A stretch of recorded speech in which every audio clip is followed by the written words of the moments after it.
This is One More Turn over at onemoreturn.net, and this is the Season 8 commentary. I'm series creator, producer, voice performer for Hudson, joined by Annalie Cartamandua Barney, who voices Bella. Hello. Scott Alvashar Dirk, who voices Carson. Hello. Jennifer Lund, voicing Avery. Hi. And Candice Alwinis, who voices Man. Hello.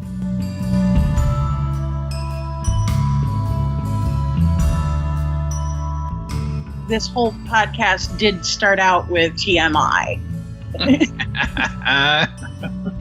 It's true. We had fair warning at the beginning. That's true. And then you accepted responsibility. You accepted... We just didn't know it would last this long. We thought we were signing on for like 1 or 2 seasons. It keeps going and going, just like the end of... Oh, no, I can't say their name. They don't sponsor the show. You know who we're talking about, though, right? What were your first reactions when you had finished reading Season 8 scripts? I think my initial reaction was really like taken over by, holy crap, we're throwing a baby into this mix. And that pretty much like took over everything. Oh, these people, we don't need another baby in this with these people. That I mean, we could kind of deal with Nax and Mora. Okay, cool. But Avery, it felt evil. I don't...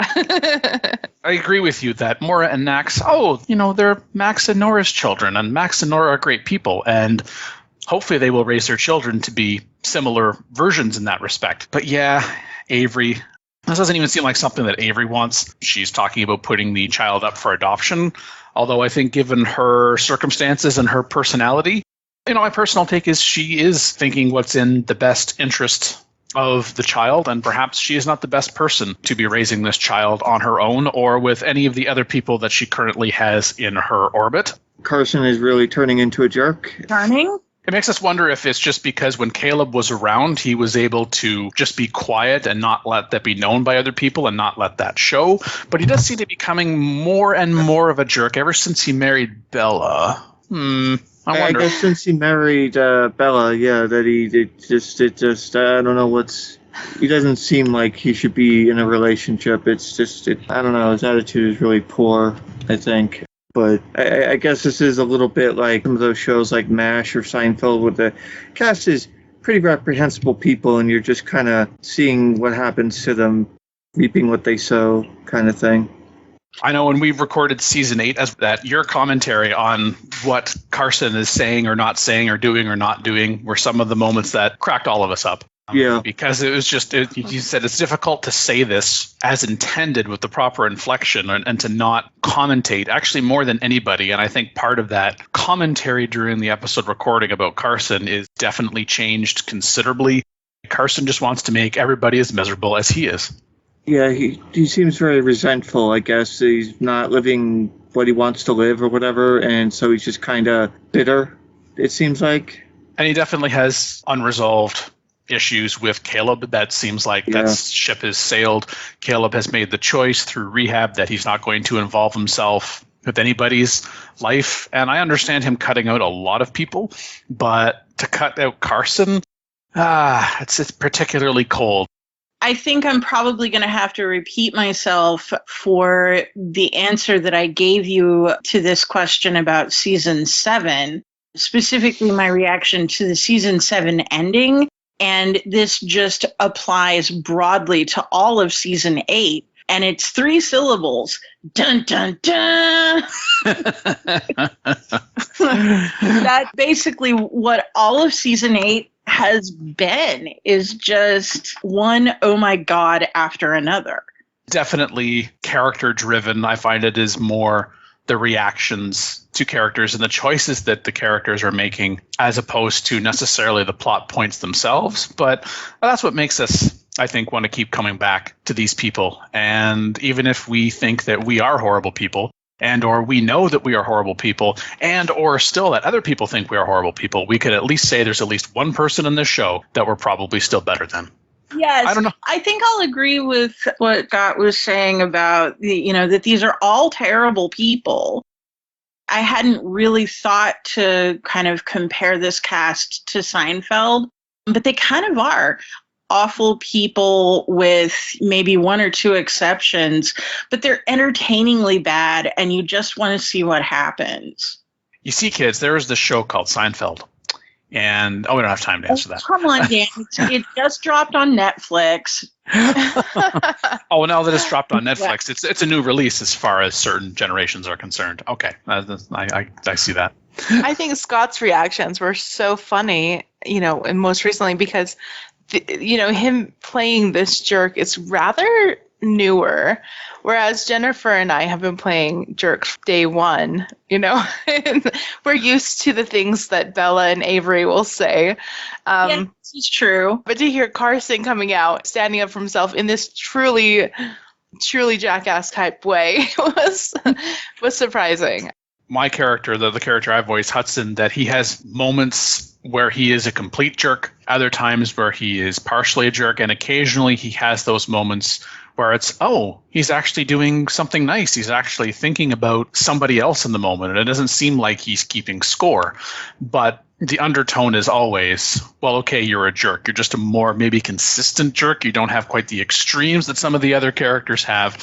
Whereas, Carson is a complete departure from that. And I do think that as the seasons go on, speaking of characters, man, innocent before he joined this show in the sense. And now that he is ever more involved in the lives of these people, that I feel that he is a jerk apprentice. And we'll see if Candace agrees with that. But what were your an apprentice. First reactions when you finished reading season 8 scripts? Oh, it is politics. Oh, crap. That was my reaction. Because I hate politics. Thankfully, it's nonpartisan politics, but I hate politics altogether. Not my favorite topic, and then my character ended up being a part of that, and I was like, oh. But it was the best way to do it because it turns him into somebody who's like, I am doing a deal with the devil, and I know it. You feel like Van is finally a little more three-dimensional character rather than a two-dimensional character, even if you don't necessarily like what his dimensions are? When I originally agreed to voice that character, I requested that he remain a two-dimensional character, but that's okay, because it's a lot more fun to just be the outsider character. Man really was introduced as we need someone other than these core characters for some of these characters to interact with situationally, almost be a plot device as opposed to a character in and of themselves. And hey, even though he does turn into, as you said, this three-dimensional character, he's still only referred to as Man. Although, I think we've made the joke before that part of the reason he is called Man is because none of the other male characters on the show are really men. I don't remember hearing that joke, but that makes an interesting point. I mean, isn't this season where Max says he was voted most feminine, I think? It was this season, yes. Even though that was a lie that his brothers kept telling him, and then Avery's comment was like, I believe it. Oh, there were definitely some good lines in this episode, like Avery to Bella, who's cheap now, besides your mother? Whoa, whoa. And Bella ignored it. That's incredible. Well, I mean, it's not like she's going to disagree.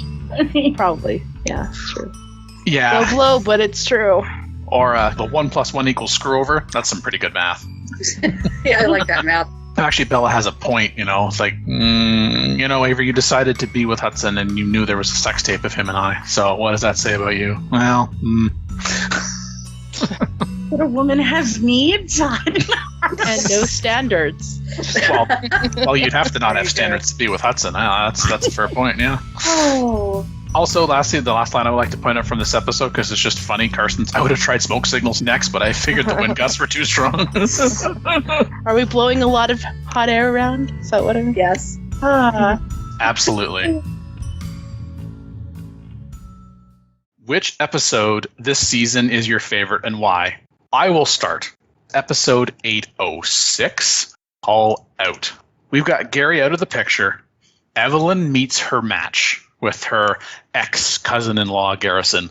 I find that their interaction reveals more not only about their background, but also the imminent strain that was Gary and Evelyn's marriage, alongside earlier iterations of Hudson and Bella's relationship, as well as Bella's with Uncle Garrison, which, by the way, this episode I feel all but confirms that Bella and Gary are no longer on speaking terms. as well. Garrison puts Riley in her place, calling her out like few characters have before, and I don't think ever so bluntly, and to her face no less. I would give a runner-up to episode 802 because there's a Reese Garrison interaction there, which is intriguing. You know, these are the two characters who were and are on the outside looking in with most established characters on the show. And it also serves as a prelude to Garrison's subsequent interaction with Riley in episode 806. But I'm going to give my favorite to episode 806. Anybody else have a favorite episode they want to throw into the mix? I guess I'll go with 805, Forward Thinking. It's a Max and Nora episode, and I really enjoy their interactions. I think they're an adorable couple, and Max is just always, I don't know, just trying too hard sometimes, I think, and just not sure how to react with other people, so I can kind of relate to that a little. Me too. Me too. Yeah, so that would be my favorite episode. Okay, episode 805 was also Deirdre's favorite episode, Scott's daughter. Yeah, I can totally get that. There's definitely more than one instance in that episode where Max is saying something, and I think it's probably best exemplified right at the start when Max says, I understand. Nora's like, no, I don't think you do. And Max reluctantly says, no, I don't think I do. And I think Max is also one of those characters that tends to be unintentionally funny, but he also doesn't mind if people are laughing at him because he seems to be pretty comfortable with who he is. And maybe he, as you said, Scott, maybe he's not always the best in social situations, that he doesn't realize maybe when people are talking at him or even down to him, or maybe even because of that, he doesn't care. And you're right, for an episode that has only Max and Nora, which, again, I would say we've said before that are the two, maybe the only two generally likable characters. They both have moments where we're like, oh, I didn't like that they said that or they did that. But they're quote unquote the good guys out of this group. So anytime that you have an episode where the two of them are interacting with each other, especially with this one, as you said, it's only the two of them in this episode, I think it goes to show how they've managed to keep the lines of communication open, and their relationship works for them, and I think generally it's pretty functional. Amazingly, considering that this town is just full of weirdos. Maybe this is Max and Nora's superpower, that they have managed to take all of the good out of all of the weirdos and either make it a part of themselves and manage to repel all of the negatives. But they still manage to, I would say, none of the other characters really dislike Max and Nora. They might make fun of them from time to time, but I feel like there's this kind of subtle, almost unspoken respect. Even if it's not for who they are, it's for who they're not.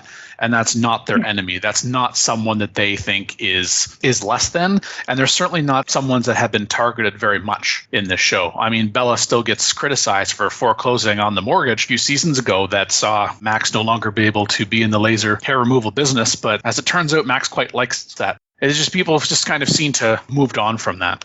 Episode 808, Fall to Pieces. Hudson and Avery together are always fun and good for some fireworks. And I especially liked being able to spend the whole last bit of that episode calling him by turns a son of a bitch and a self-righteous prick. Yeah, speaking of characters being told bluntly to their faces, what they think of someone else. Yeah, and I forgot the call out of his sister as naive and neurotic, and then, the pièce de résistance is the fuck you. Here's a detail you can freely share. Yeah. Again, another episode where we only have two characters, but it has a very different tone than the Max and Nora episode. And yeah. This is an episode that makes us think, how are they still in any kind of relationship, romantic or otherwise? I mean, they've made it quite clear. Avery specifically made it clear where Hudson's like, you wouldn't want to work with me. And Avery's like, because I don't mix business and pleasure anymore. And her and then further says, well, anymore, and it's like, yeah, if you hadn't mixed business and pleasure, we wouldn't be having this conversation.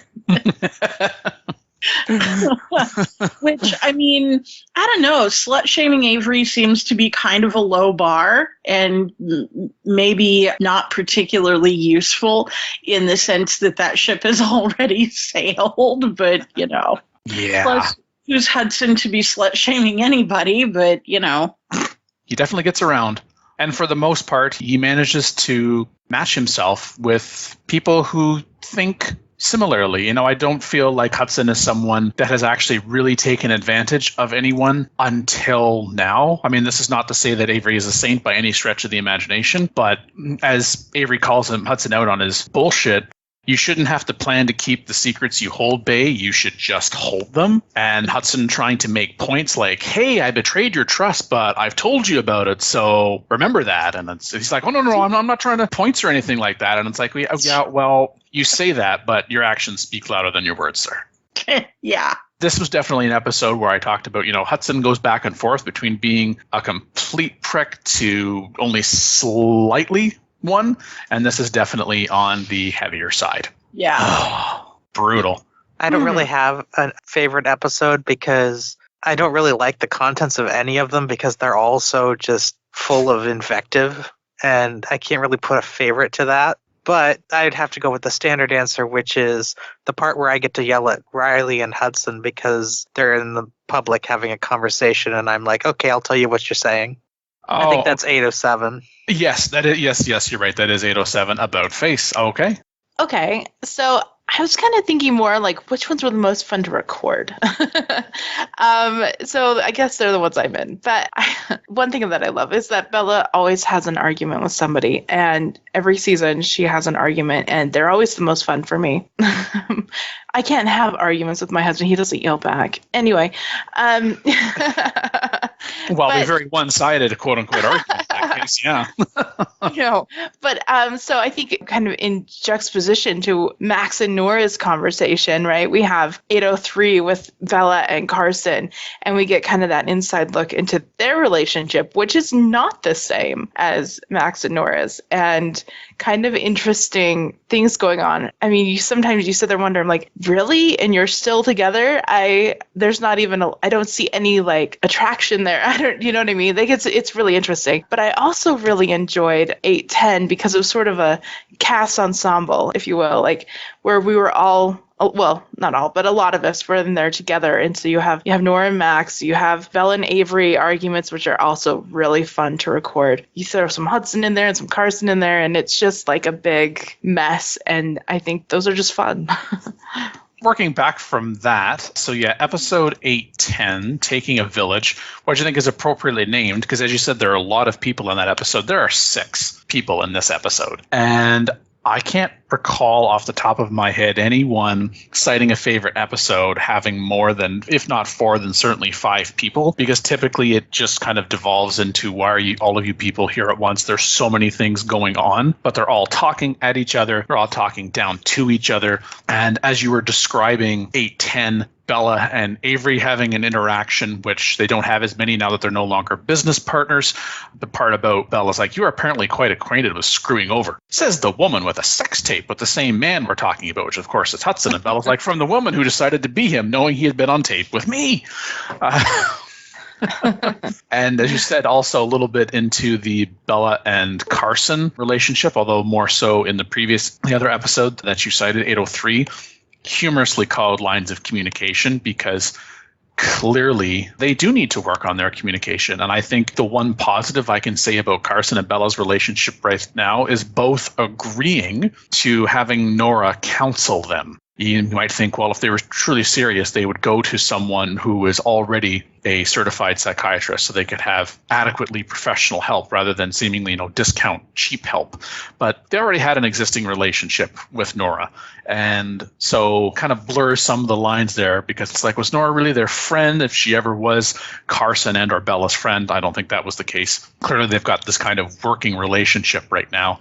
And yeah, as for why Bella and Carson are together, and back to your point earlier on, Scott, about Carson being a jerk, where Carson's bringing up manipulation was one of the traits Hudson most found attractive in you. Hudson's lying was one of his traits you found most attractive. And I'm like, you're seriously talking about one of her exes? That was a good line. That's just like, oh, what I is find that? myself wondering if the two of them are adopting this kitten to be an emotional support animal, and for whom. I feel sorry for the cat they're hoping to adopt, who has no say in this whatsoever. And even Bella saying, your specialty, Carson, is playing the victim of circumstances. You sure Riley kissing you didn't do something for you back then? Oh, man.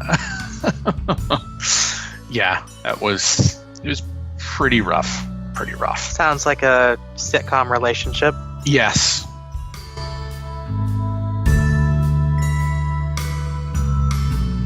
Surprised that she's humoring Max so well in that episode. He's being pretty jerkish. Yes, he is. Maybe it's, I don't know, maybe Nora's just trying to tread softly because she's concerned that, oh my gosh, history's going to repeat itself. I don't want there to be a rift. Plus, I don't think Nora's particularly pleased with Max doing the live streaming, because in the last season, she was like, oh my gosh, Max is spending so much time doing this as compared to the laser removal. But this is how my family's being supported, and I'm going to school full time, and Max is paying for that too. So, okay, dear, whatever you want, dear. Meantime, facepalm. I'm honestly surprised, Dan, that he's not live streaming the laser hair removal. Maybe I forgot. Didn't laser removal place get shut down by Bella? Yeah, it did get shut down, but I am surprised Max never decided to live stream that, because they could have made some money with that, especially when he went to singe things off. More likely, more lawsuits. Which episode this season is your least favorite? I would say episode 804, the one just before my favorite. Having to watch Carson, basically, like I said, being a jerk and kind of talking down to Bella, and I don't know. I think this was the episode where I had to reread the line a couple of times to understand what exactly he was saying. It took me a second to realize, oh, he's being a jerk. Okay, I got it. It was awkward to have to be a jerk, I guess. Do you mean 803 that Bella and Carson were in? Not 804? We have lines of communication, and that's... Maybe that was the one then. I'm sorry, yeah. Yes, okay. Includes Carson's, have you not just argued in favor of why I'm a better person than you? Which I know definitely elicited a comment from you, Scott, during the episode of recording. It's like, why did you say that? It's true. It's bad enough that you're thinking it and acting on it, but you actually say that. I think just asking that question goes to show why, in fact, you are not the better person. Because the better person, even if they were rightly so a better person, would not actually point that out. So that's one vote, as it were, for episode 803. And I'm actually going to jump in on that because that's also my least favorite episode for what you're getting at there, Scott. And really, for the first time in some time, my criticism is rooted not in the construct, writing, or even the plot points, but just that the ugly realization that Carson is more man-child now than Caleb ever was before. I feel sorry for... Gotta try to say this. I feel sorry. It's hard to say it, right? I feel sorry for Bella. Oh, God, forgive me. But I feel sorry for Bella for having pursued Carson again, because I think Carson did her a favor initially in rebuking her overture to get back together. And then Carson just went, okay, I guess, Bella, you really like pain. So sure, I'll agree to marry you. And yeah, Bella breaking her lawyer confidentiality does undermine her otherwise high road in this episode, reinforcing a belief that Gary and or his firm should have been more persistent towards seeing her disbarred. Carson, at one point you were my favorite character. Long since been my favorite character. I'd like to piggyback on that. I know I said it was one of my favorites, but I think because of that interesting insight, but because I want to agree with you that because of Carson's kind of ugliness, it's also really sad, right? And I think, like, especially the things he pulls out, like, in this argument are just so dirty and just so, like, it's so bizarre to me that a woman who thinks so highly of herself, as it seems like Bella does, would stick around for that. And it makes you kind of wonder, what is going on with Bella, right? And, like, why is she going to sit around and let somebody, I'm just looking at this line right now, it's like, where she's like, oh, I expect to be interrupted. And Carson says, like how Avery interrupted you and Hudson that one time. Like, who says that to your spouse, right? And it doesn't even have any relevance to the argument. It's just dirty, you know? I mean, yes, I said criticize Bella for sharing with Carson details about what Avery wants her help with, but Carson also, plays dirty when He says, you really should be asking yourself if you want to tell me not. Why is that? Because if you don't tell me, it'll reinforce my feelings of insecurity and abandonment. So like manipulation much? Yes, exactly. And seeing as how in that same episode when Carson said manipulation is one of the traits Hudson found most attractive in you, then I guess Carson has decided that he should manipulate as well, but he's trying to manipulate a manipulator. And if you're also trying to be someone who manipulates and you're with someone who manipulates, those aren't opposites. That's not attracting. That is just the worst takeaway from that. And as you said, Annalie, why is Bella putting up with this? Because when the series started, I think she was more confident in herself in terms of who she was and where she wanted to go. And in particular, those lines that she would not allow to be crossed. Those kind of things that are, nope, I just know if, ands, or buts, I'm not going to put up with this. And as soon as I see it, I'm gone. And it sounds like maybe that Bella and Carson are different people, like they're older. And maybe Bella was the one that was the stronger of the two or directed the relationship a little bit more before. But now that Carson is like this, before they got married, I mean, it doesn't seem like they really had much time to themselves to discover where their relationship is now before agreeing to get hitched. I don't know. Maybe Bella feels like she's trapped now, that she can't leave this marriage for whatever reason, even though Carson feels like Bella is going to leave him. I feel sorry for her, but I also kind of want to tell Bella, like, give your head a shake. Yeah. Well, and I think, kind of what you were saying, I don't know if we can psychoanalyze a fictional character here, but you can certainly try. But I think, talking about like what you were saying, like, why is she not disbarred? But it's almost like she's been socially disbarred, right? She's not getting a lot of clients. She's actually accepting work from Avery, right? And I think I would just imagine that she has her confidence in who she was as this attorney who was, strong-headed and knew exactly what she was doing and who she was. And now we thought for a minute she was going to be happy, like this was going to be a good thing. She almost seemed like she had redeemed herself almost at one point in the series, and then I don't know, and then it seems like all of a sudden maybe she doesn't know who she is, and she's in this relationship with someone who she didn't expect to be this way. Maybe it's interesting, and it's interesting to see if she'll find herself again. We know how rough Bella's life was, when she, at some point in her life, we haven't really established at what age she was when her parents split, but she didn't have a relationship with her mother for the longest time. She follows in her father's footsteps to be a lawyer. She gets invited to the firm, which I think some people were like, oh, of course, nepotism at its best here. Like, you really don't deserve to be here. Except I think Bella really established herself as somebody different than her father. And it's not like, oh, who's that? Oh, it's Gary's daughter. It's who's that? That's Bella. And Bella stood on her own 2 feet. And then with all of these things that have happened since other people have not shown so much confidence in her, that she's kind of questioning it, and maybe she feels like she almost deserves to be in this relationship with Carson that is not healthy for either of them, but surprisingly she is the better partner. That was also very difficult to say. Anyway, this is a very Bella-focused conversation, but that's quite all right. But it's springboarding off of why it's your least favorite episode, and it also starts getting into characters as well. 8-12. Channel open, and I think mostly just because I don't like Garrison that much. That's fair. He also has quite the extensive paragraph to open this episode, this monologue. I know that's not specifically what you're talking about, but it kind of starts very Garrison heavy because he does a lot of talking, and it's the one-sided conversation he's having with Pedro. Right. Well, and then, the mushy ping pong back and forth that he has with Nora, I don't know. Meh.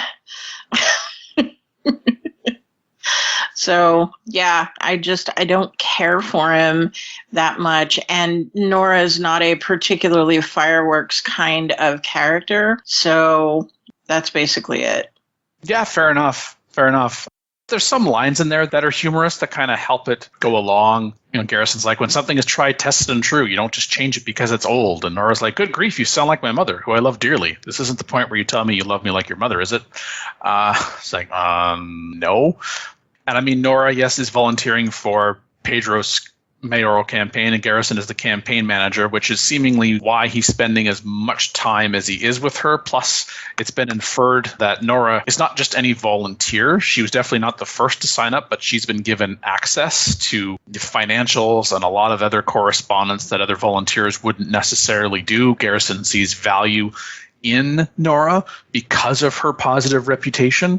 And there is also part of me that's just kind of like Nora, even Max too. Like, do you guys not have enough to do with your twins that you're volunteering for mayoral campaigns and are inserting yourself into this issue, again, with the Doe contract and whatnot? Like, why are you spending your time with these people? So I get how that all of that, and maybe I'm putting some words in your mouth here, Jennifer, but I can see how 812 can leave a little bad taste in your mouth. Well, yeah, especially you're right that they have small children. A small child is a big enough task, never mind twins. And Max and Nora are the two people out of this whole cast who are the most actually likable. I find myself wondering, in a perfect world, these two would have long since removed themselves from any association with any of the rest of the cast.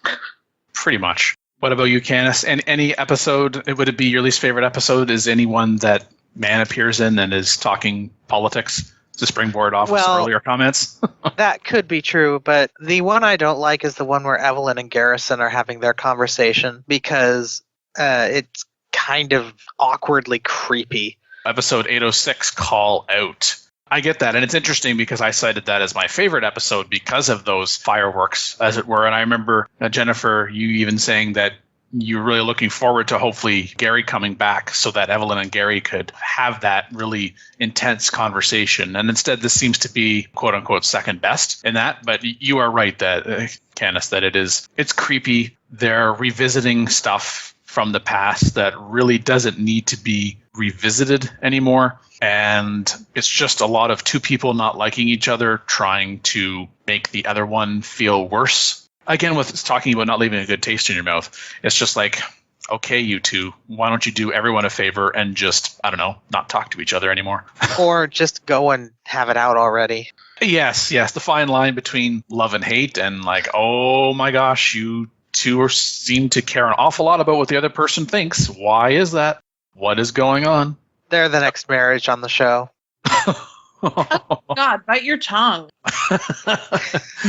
Wow. That might bring Gary back. Wait, what? If that happens, then can we just rename the show Keeping Up with the Kardashians One More Turn Edition? Keeping up with the Doe contract.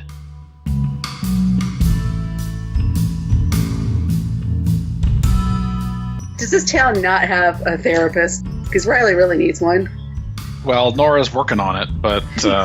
Give Lady time to graduate. I love the inflection in Evelyn's voice where she said, besides, if this helps Pedro lose and she was reading Loose. Pedro loose. My brain's not even processing looses anymore. It's.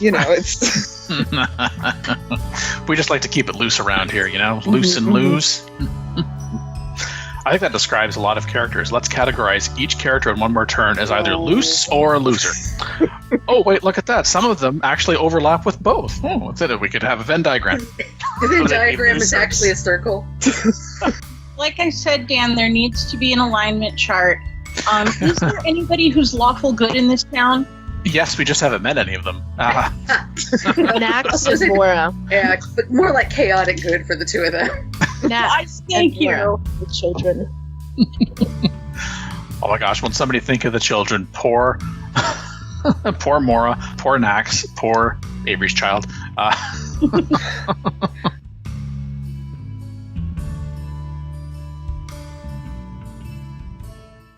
Favorite character, I will go with Max. Always. I don't know. I guess it's possible that he could do something that I wouldn't like, but he's always my favorite character, and I just enjoy so much how Dark Cloud voices him and how he's brought Max to life. I think it's just a fun combination. So he's always my favorite character. So I always feel like he's a little bit of an underdog. I don't know, it's like he's trying to run a business and he was trying to have a family and I root for him because I think he's always trying. His heart is always in the right place, it feels like. I agree that he wears his heart on his sleeve, and he doesn't make it about him. It is so rarely about him, and sometimes other people like Nora have to say, like, it really should be about you, or like, how are you doing? And yeah, just one of those people that's just, like you said, as we were saying before, you just want to get to know them. Did anyone else say Max was their favorite character this season? And the only reason I'm asking that in preface is because Annalise said it, Scott has now said it, and I have said Max was my choice, and I have points for Max. So if there are other people on Team Max for this season, then let's have that as well, and then I can give the details that I've got here for him. I'll say what the hell, I like Max. I don't know that I have a favorite, but I do like Max as maybe the least problematic out of That's true. cast. Oh, definitely. Yeah. Like, goofy as hell, but never means anybody any harm. Absolutely. And when I look at my history of favorite characters, because I made notes as I went back, and I'm like, who did I say were my favorite characters before? For the second time in One More Turn, the character that I choose goes to who is the one of two who is arguably likable, as we've been getting at, and only the second character to get more than one nod, and only behind the other likable one, which is Nora, who was my favorite last season, and I've said she was my favorite for 3 seasons running. And to what everyone else has been saying with regards to Max, it sounds like this is a unified Team Max response. I know, Jennifer, you'd said the least objectionable, which, I mean, hey, if it's the least objectionable, then that's your favorite by default. Max helped Nora keep her schedule consistent by trading off with his mother-in-law, looking after the twins, rather than disrupt her schooling schedule.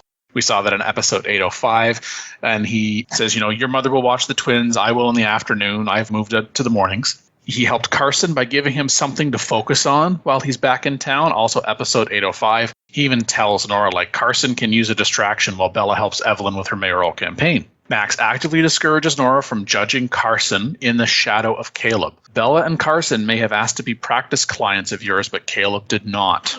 Max is considerate towards his mother-in-law by altering his work schedule to assist her. We swapped when we would be watching the twins so that she could sleep in. Max agrees to build his work schedules around Nora's preference for learning, like Nora has gone back to school to become a psychiatrist. Max even says in episode 809, just like the previous point, we discussed you doing this online, but you reminded me that you prefer face-to-face. Max maintains an association with Pedro, even though he volunteers for a political rival. He says it's got nothing to do with his campaign. Max is good-natured by taking jokes at his expense in stride, and still, Max encourages Nora to use her experience in counseling Bella and Carson into peacemaking between Bella and Avery, episode 810. He tells her, you've got a front row seat to how Carson deals with Bella. Channel it. He texts Hudson in a timely fashion to face Avery sharing her decision to put baby up for adoption as another measure towards peacemaking. He tries to convince Carson to move past the Doe contract ramifications and into the present. The Doe contract isn't even worth mentioning anymore. Wow, how absolutely well put. He indirectly voices while actively discussing countering Nora's wishes in order to uphold his own convictions about Avery intending to put her up for adoption. Max says, I may be inviting that unpleasantness with Nora again if I help you with this, but Max feels strongly enough that I need to do this, and I am capable of independent thought, and although I have a good relationship with Nora, we don't always agree on things, and he's willing to take steps to, again, uphold those convictions. Last points here for Max. He agrees with Carson to call Reese and make the case why he should support Hudson over Avery's wishes to put up the child for adoption. Again, part of his conviction. When he said, think of it less as helping Hudson and more as helping keep kin in your family. And he is unintentionally humorous. Episodes 805, 809, 810, and particularly, again, the season finale, 813.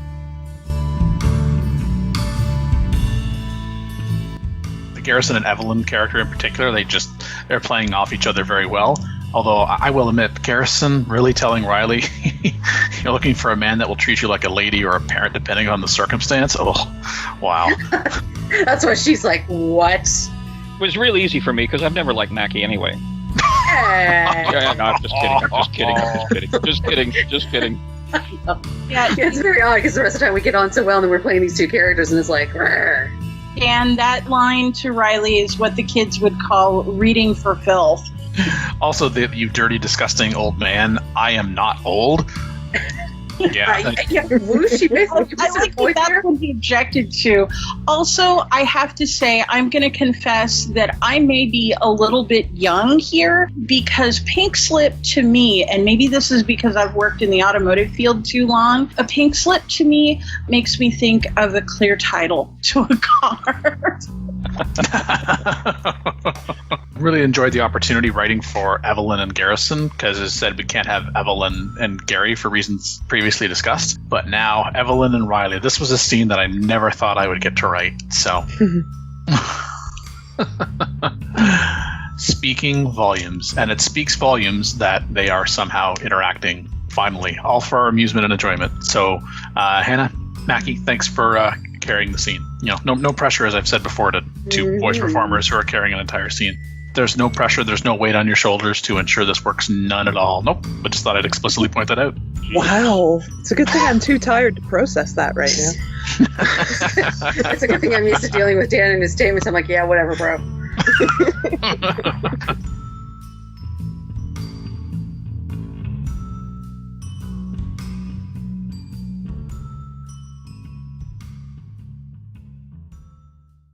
Least favorite character? I also don't like Garrison. But like I said, I guess what we were talking about with Carson before kind of brings him into one of my not as favorite characters either, just because of what we were talking about this season. So I guess we kind of already covered that. So would you say then that Carson has the edge on being the least favorite simply because of, if for no other reason than who he used to be, or at least who he presented as? I think we've watched The Fall of Carson, right?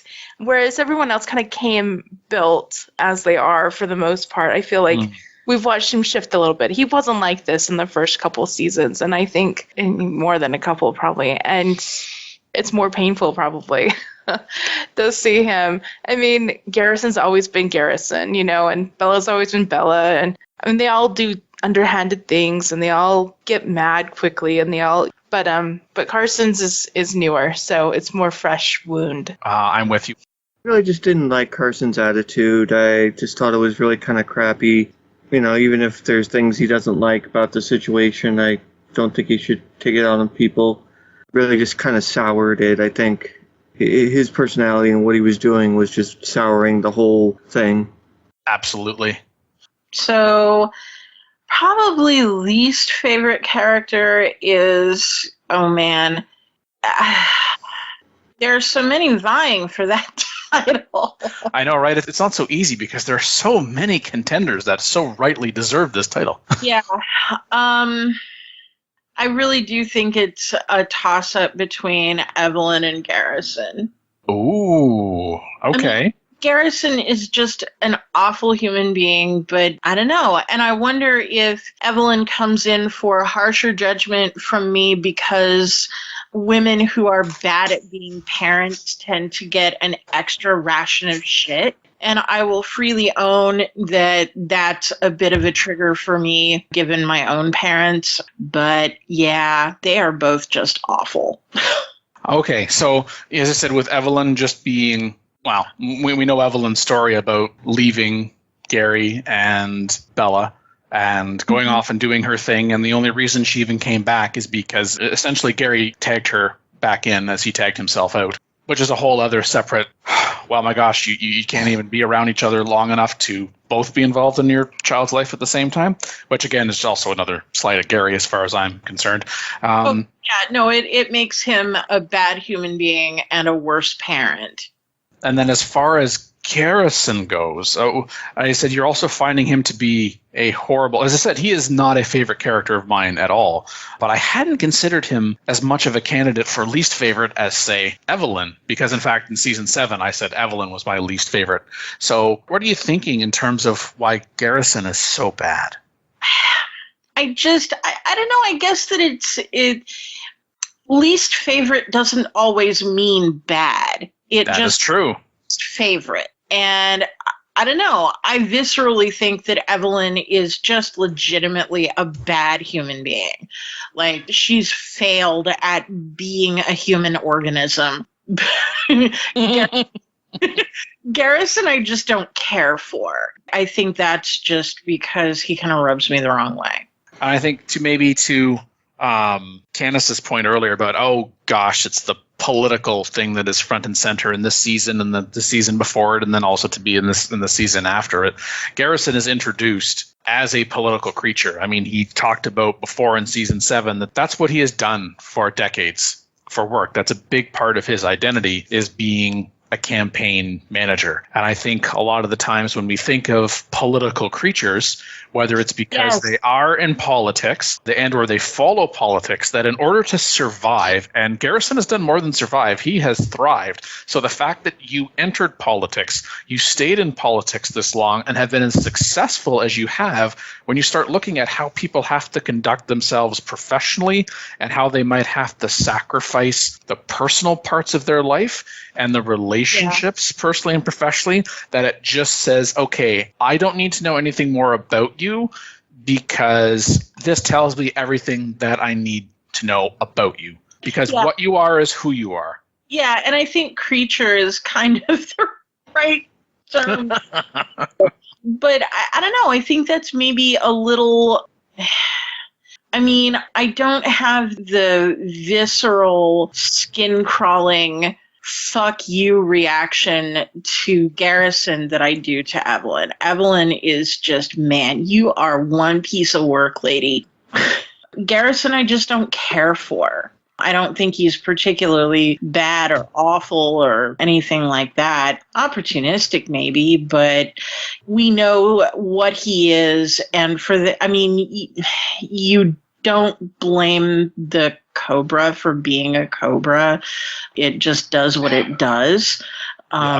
But a parent, somebody who supposedly decided to generate their own little human and is supposed to be signing up to make certain sacrifices because of it and just didn't, that is a fundamental failure as a human being. Fair enough. There does seem to be a lot of ugliness that surrounds him. The way he interacts with Evelyn is ugly. I feel that Garrison is at his worst there. Carson, man, oh man. You were my favorite in season 1, man. Yeah, back when he was a geek and he would do Star Trek stuff, and that was a fun time. And this is definitely a low for him, I think, this season. He is now tied for myself with the most instances of least favorite character, because Riley's my least favorite in seasons 4 and 5. This is a long yet consistently dwindling descent for someone, as I said, who I named my season 1 favorite. Kind of already talked about a lot about Carson because it was Carson is the reason why episode 803 is my least favorite. And when you have a character that just the one character themselves makes you say that episode is my least favorite, that is saying a lot. But otherwise, Carson makes out that Gary is not acknowledging his marrying his daughter is important. You know, he certainly hasn't shown it. Heck, I don't even think he's even acknowledged it. Carson, who cares? Gary is not involved in Bella's life anymore. Gary is not around. I realize that, yes, when you marry, you're not just marrying the person, you're marrying into the family, but Gary's, for all intents and purposes, not here anymore. So why do you care whether or not your father-in-law has acknowledged it? Because he's certainly not interfering in your relationship with his daughter or in any other respect. Oh, man, Carson believes that Bella supporting Evelyn means that Bella will use this as an opportunity to divorce him. You're not thinking about leaving me, are you? Which this cites aspects of Bella's romantic past involvement with Hudson as justification. I talked before where he talked about manipulation was one of the traits Hudson found most attractive in you. That's a bad thing to say. Only followed by Hudson's line was one of his traits you found most attractive, which is a worse thing to say. Carson maintains that Bella manipulated and lied to him to coerce him back to town. It's the reason you dragged us back to town. And it's like, no, you're an adult. There was not a gun to your head. Bella did not say, like, come back with me or else. Carson even mentions Riley in their conversation, that Bella's trying to list a couple of things that are important to her, and just the way that he phrases it, it's like, well, to match an infamous Riley top 10, Riley has nothing to do with your relationship focus. He then tries to take the high ground through the insult. Again, have you not just argued in favor of why I'm a better person than you? And then next he recalls knowledge of an intimate encounter with a Bella ex, like how Avery interrupted you and Hudson that one time. And then he uses emotional blackmail to convince Bella to break her lawyer-client confidentiality. If you don't, then that will reinforce my feelings of insecurity and abandonment. And you're probably thinking, okay, Dan, is there more? Yeah, there's more. He blurts out to Avery and Nora how he convinced Bella to break said lawyer-client confidentiality. He didn't tell me anything Bella hadn't already. Like, Avery and or Nora, even if one of them don't take action to try to get them disbarred, they'll tell other people, and there'll be a paper trail, and there'll be investigation. Like, it's going to come out. It just kind of feels like inevitably that, oh my gosh, Carson, it was bad enough that your wife told you, you shouldn't tell this to anyone else. It should be obvious to you, but then you share that. You just blurt it out. And then, as if it couldn't get any worse, but it does, Carson inserts himself into the Avery and Hudson disagreement over her intent to put her and Caden's child up for adoption by convincing Max to take action, that it would bring Reese back into the debate by using and sharing that knowledge ill-gotten from Bella. Hudson would be in a stronger position to fight this if he had another familial ally, and Carson would knowingly put himself into conflict with Nora. Think of it less as opposing Nora and more as supporting a child in need, when Carson is very, very well aware of how rocky Max and Nora's relationship was when Nora was expecting their twins. So I just have a really hard time feeling any kind of sympathy for Carson anymore. And he's got nothing left in the bank. Wow, that was really, really well reasoned, Dan. Thank you. Whatever else I may say about Garrison not being my favorite, I think there's absolutely an argument to be made that if Evelyn isn't the worst person in the cast, Carson might be, simply because of how the mighty have fallen, where he started out as not being hateful and loathsome, but is rapidly descending there. I agree with that. That's a good assessment. I felt like he was in a better place in season 1, and he's gone to worse place, even though despite getting married. And so I think mentally he's just not there, where he's supposed to be. I don't know where he is, but he's not where he's supposed to be. What I find interesting, now that I'm having a chance to kind of turn over Dan's assessment in my head, you would expect, or at least the people who are extremely online in a lot of social media spaces, would expect for a character like Carson or, Caleb before him, you'd expect that both of those brothers would be kind of the nerdy dudes that don't know how to talk to women and would be real candidates for being an incels, the He-Man woman hater kind of people. And it seems like Carson has gotten more into that space since he married Bella than he was ever before, which I find fascinating in a horrifying sort of way. To think something that hasn't been referenced in a while, and as we're talking about this, if you remember the Carson behaving badly video that Caleb took without his permission and that Caleb became infamous, and so a lot of people knew Carson from featured in this video, which we've never specified how he was behaving badly, but maybe it's also, and this is not to justify Carson behavior in any way, but being told or being seen as, behaving badly, like, oh my gosh, that reputation still precedes me. Maybe I should just go ahead and behave badly because now I can take advantage of people instead of being taken advantage of. And he feels like that he's ahead. I mean, Carson made the right decision to leave this town before, but now that he's with Bella, maybe he was going for the right reasons in some respect, like, well, okay, Bella wants to go back to town, I'll follow. But he certainly doesn't have to conduct himself the way he's conducting himself. And I think a lot of people are regretting, Carson and Bella included, Carson coming back. As you said, Scott, he was likable geek, he was hardworking, he was trying to stay out of other people's crap, and now he's not just involved in other people's crap, he's flinging it. And it is quite a disgusting display for someone I think that should be held in a higher regard because he used to hold himself in a higher regard. Summary, boo, Carson, boo. Yeah. Boo, boo, very boo.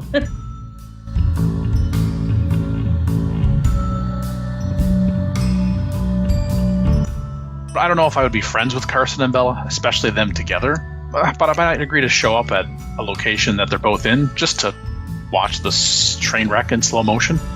Can you imagine game night at their house? Oh my gosh. I don't even know if they I bet could. the cat is nervous. Does she let him play games? I don't know. Oh, I don't think it doesn't matter what the game is. Just trying to watch them play the game would be a game itself. Quite frankly, I think that would be the entertainment. Only the most Ever read the dangerous game. instructions?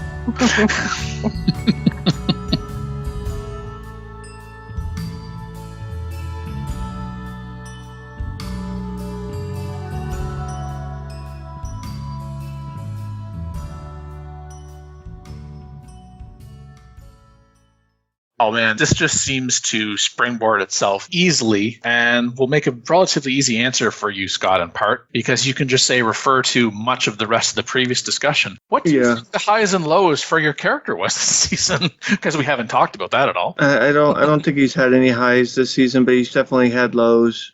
You know, with his interactions with other people. I just don't know where Carson is going, and I don't think Carson knows where he is going, other than he's a leading candidate now for a race to the bottom.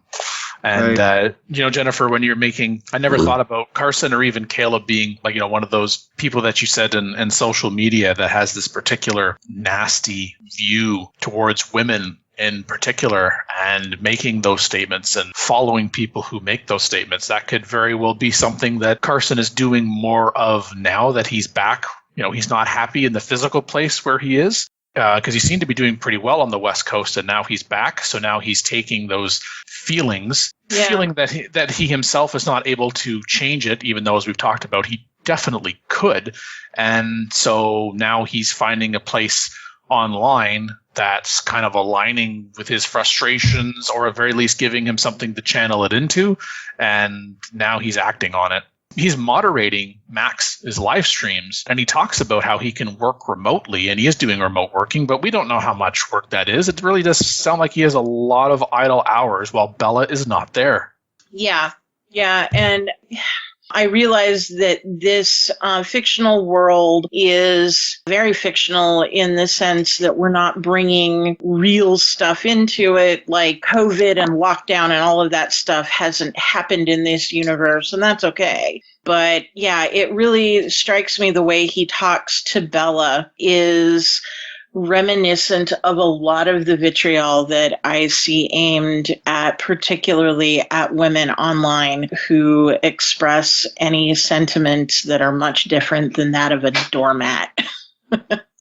And we know of the many things that Bella is, doormat is not one of them. Carson is gaslighting. It is, it's sad. It was not my intention at the beginning of the series that this is what would happen with Carson, but I got thinking about people are only able to take so much, and unfortunately Carson has demonstrated that he's not able to handle this. He clearly needs help. Not that anyone has specifically said that, but at the same time, I don't think he's in a position to accept help because I don't think he thinks that there's anything wrong. Bella, yeah, I think agreeing to work with Avery, I think it's a low. I think it kind of shows where she's fallen professionally. In previous seasons, we might have seen them like negotiating a price before she'd agree to something like that, and that wasn't even brought into the conversation. Also, that she's taking so much crap from Carson, which I'm just not used to her taking that crap from other people, right? I mean, there's a reason Bella, has an argument in every season, and it's because she just doesn't take crap, right? So, anyway, I think those are kind of some lows for her. Highs, I don't know. I'm not sure. I mean, at least she's got a job. I don't know. She's got a client. I don't know. I don't know. Could you put maybe a high with maybe how she agreed to be her mother's for mayor. Okay, that's true. She has that job too, which is weird, right? That she decides to work with Evelyn after their history. It's interesting because she's got her own sort of motivations going on there, working with Evelyn. Yeah, I think that's an interesting one for her. Definitely something different. Could it be a high because she's not taking crap, at least, even if we question why she would agree to do it in the first place, other than perhaps the fact that, okay, she is being paid to do this? Yeah, I mean, sure. I think we could give that a high for her. I mean, it's definitely something cool to put on her resume, which she's probably going to need soon. So, I mean, I'm just realizing now that Bella is directly connected to all three candidates in the campaign because she's Pedro's ex-lover and Avery's ex-partner, Bella and slept with everyone. except Man. We don't know that. We don't know that. I hope not.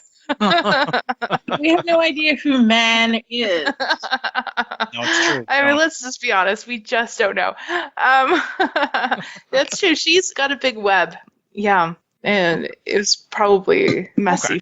I think Hudson had 2 highs, 2 what I would call highs and lows, and 3 lows. It's kind of the highs and lows are the but.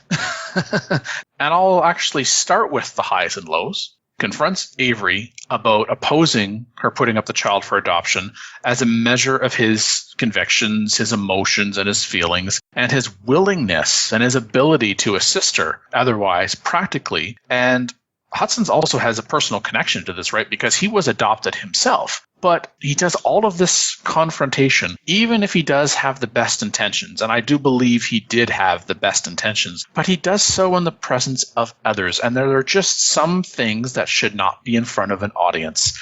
And for someone who is in an existing relationship with Avery, someone in a romantic relationship, I would like to think that he would have been a little more sensitive to that, if not because of Avery's feelings, but because Hudson very much thinks about himself and how he looks. And this doesn't make you look good, sir.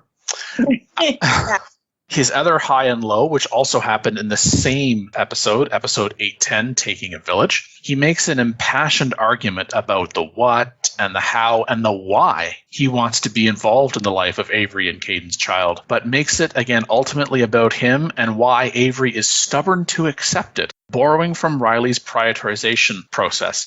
Essentially this whole, why won't you accept my help? Well, did you ever think that perhaps some people don't want quote-unquote help from some people because it comes with strings attached, and or I just can't see myself working with you in this way. And the fact that you are broadcasting this for other people to see reinforces why I don't want your help. I also didn't ask for it besides. So maybe just because, I know it's weird to kind of go from the highs and lows to the highs, but I'm actually going to do that. His lows. The outright lows. Well, let's see. He tries to guilt, even bully Riley into when she can and cannot visit Caden's gravesite in episode 807. He even dictated, I thought we agreed not to visit Caden's gravesite on the same day. And Riley's like, that's what you said, but I never agreed to that. Hudson shows disrespect to first responders about not being as medically valuable. In episode 807, it's like, oh, well, he's just a paramedic, not a doctor. And it's like, wow, how very narrow-minded of you, sir. And Hudson also shares confidential personal information about Avery and their relationship with Riley in order to one-up her in episode 807, where again, Avery tells him, here's one detail you can share freely, fuck you. Yeah. And then Hudson abruptly shares and then tries to defend and deflect to Avery almost immediately afterwards. It's like, well, actually, you don't get to take the high ground here either. And Avery's like, well, I think I damned well do. And it was kind of, yeah, well, I may be a mega asshole, but you're also an asshole. Well, that may be true, but that doesn't mean that you get to take the high road and that you're the injured party here. If what you are saying is true, and I think Hudson does have a point, it's just, so what? She's bad and you're worse? And that makes... I know you are, what am I, is not exactly a strong argument. No, it's definitely not. Takes one to know one. Well, okay, but wow. As for highs, he does put Jacob and in turn Caleb in their place by forcing them to prioritize the one more turn business affairs rather than sidestep or even abdicate them due to personal matters. Like Hudson's like, one more turn is a business, and I get that Caleb is in needing of this rehab, but you're blocking me in what it is that I'm trying to do. We have the potential for a contract here, and there's this delay tactic after this delay tactic. And I mean, yeah, Hudson even had to make it personal. It's like, fine, I'm just going to show up at Caleb's rehab if he's not going to talk to me. because clearly I can't get a straight answer out of you, Jacob, and you're supposed to be Caleb's representative, and this middleman thing is ridiculous, so let's end it already. That was episode 804, and then also in episode 804, he applies an opposite but more than equal reaction to Reese's attempt to blackmail him over his relationship with Avery by spelling out why she has lost all advantage and credibility. And I think I had mentioned before, just as an aside, in the very initial drafts, this was going to be the exit for Reese. Like there was going to be no goodbye. She was never coming back, that there was just no coming back from this. And while that is no longer the case, I'm like, no, it doesn't have to be that extreme. It was just kind of like, wow, good for you. I mean, yes, this was another example of, again, it takes one to know one, and you are, and I am as well. But I would say those are the highs for him. So overall, do I think that the weight of the highs outweigh the lows? No, I think it kind of comes out pretty well in the wash with him. Yeah, I can see that. It's interesting. I'm trying to consider what I think Avery's low might be. I don't know that she necessarily has a low as such. I've been sitting here kind of scanning through the dialogue again. I don't know. As you said, maybe not even to the level of low. Like everything is relative, right? It's like having a favorite and a least favorite. Doesn't mean that your least favorite is someone you hate. But I would think a lower is at least, so Bella, can you help me with the adoption proceedings? Because I'm pretty sure there is more than one lawyer, even in this small town, or at least the city, which is referenced, that is not that far away. Yeah, no, having... Yeah, I could see that being a at least a relatively poor decision. Like, go find a lawyer who doesn't know you or any of your associates or anything about you, for God's sake. But certainly not somebody who knows anybody who would have a vested interest in what happens to the kid, right? I will say, though, that her high is the adoption itself. I think it is the single most grown-up decision she's taken. She could decide to become an Evelyn of her own and raise this kid, but she has made the decision for whatever reason, and we haven't really heard her say out loud what that reason is, but she has clearly made the decision that she may be 3D printing her own human, but trying to raise that human on her own is not her dance. And I think that's actually a high for her. I think it's possible that Avery might have felt differently if Caden was still alive. And I could absolutely see that too.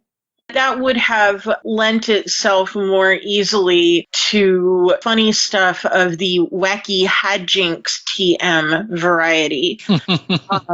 Having Caden be a dad and bouncing a little kid off of Caleb and Carson as brothers together would, I'm sure, be hilarious. And also, you could turn it into a comedy pretty quickly with the existing relationships. But yeah, with Caden being out of the picture in the way that he is, yeah, I think she also is probably looking at this child as, do I really need a reminder every single day that Caden's not around? It's not creepy enough that she keeps his voice as her phone personal assistant voice, having half of his DNA walking around on a daily basis looking at her and calling her mama might be just a little too much for her. She doesn't talk about her family. She clearly has one. She clearly has, at the very least, biological relationships. Yeah, I mean, it's not like she was spawned. She was born. She didn't hatch. Yes, that's right. And the fact that she has not shared that detail, we really don't know. It doesn't know she was really sharing that detail with Caden, and she certainly wasn't sharing those details with Hudson. And maybe even knowing that, oh my gosh, like this is Caden's child. He is biologically related to Hudson. Yes, I am with Hudson, but this is, just because we're in a romantic and indeed intimate relationship doesn't mean that I think you're parent material, which I know we talked about that episode more than once, where essentially Avery's calling him on his shit, and she essentially tells Hudson, I didn't tell you about it, not to keep you out, but for you not to try to convince me to stay in this child's life. I think to me, that's just the very tip of the acknowledgement of the iceberg that is why, which, as you said, Jennifer, we really don't know, because that statement could go in any number of directions. But she has the wherewithal, yes, to recognize that what's in the best interest of the child is not to be with me. Doesn't mean that she wouldn't find maybe or try to have some kind of arrangement to somehow be involved in the child's life in the future. But yeah, calling me mama, I don't see it to be in the cards. As you said, it's for someone who thinks out a lot of things and does things very purposefully. She's able to separate the emotional from the practical and sees it as this is a decision that I can make and I should make. And she also maybe even recognizing how close she's getting to Hudson without realizing it, because I think both of them kind of started as, this is just an endorphin release here. I really know you, I don't like you, you're a body. But maybe she's actually starting to feel more for Hudson, because I don't think she would be concerned that Hudson was going to try to convince her otherwise if she didn't feel like, oh my gosh, I'm starting to value his input. Yeah, I think you're right. I think, as weird as it seems, it really does seem like, I think Avery's catching feelings here. And I don't know. It's weird. Maybe slightly creepy, because, this is Hudson we're talking about here. Who knows? Maybe this makes Hudson a better person. Maybe it makes Avery a better person. I don't know. Well, again, because it's a relative term, it's like, great, on this scale of being a constructive, productive individual, we're now at 30% instead of 20%. It's still better, but I think Avery is realizing this more than perhaps Hudson. I wouldn't say it's not necessarily clear Hudson's feeling the same way, except the way that he is acting. It's kind of feeling like Hudson is trying to, in his perspective, I'm trying to save Avery from herself, which makes me feel like Hudson really doesn't know Avery as well as he thinks he does.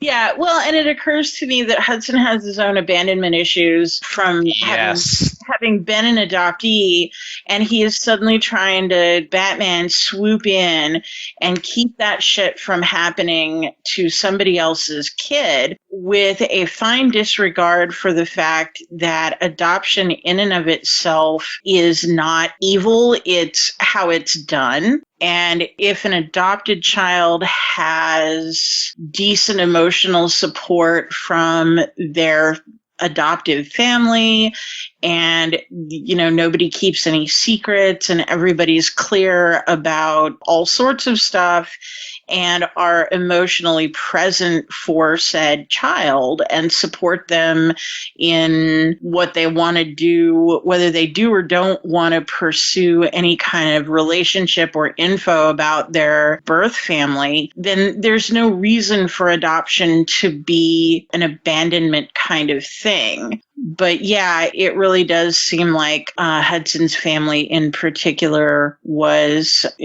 not great about not damaging their children.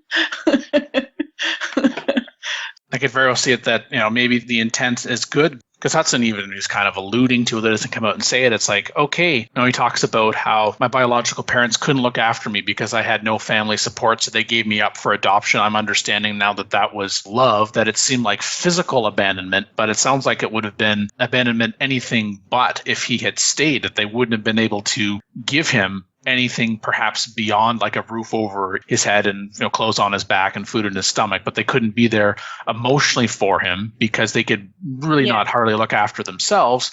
But hey, they got their shit together. The fact that they were that young, they gave up a child for adoption, they stayed together, and then they had another child and they raised that child. That would be enough, looking back on it as the oldest child. That would fuck you up some, I think. And it's interesting, I have my own feelings about this as a sort of adoptee. my mom had a number of relationships, and nearly all of the men that she's been with have been damaged and or fucked up in some way or another. So it's weird. As much as I dislike Hudson, I understand the abandonment issues. I have more issues with Evelyn because of that, but anyway.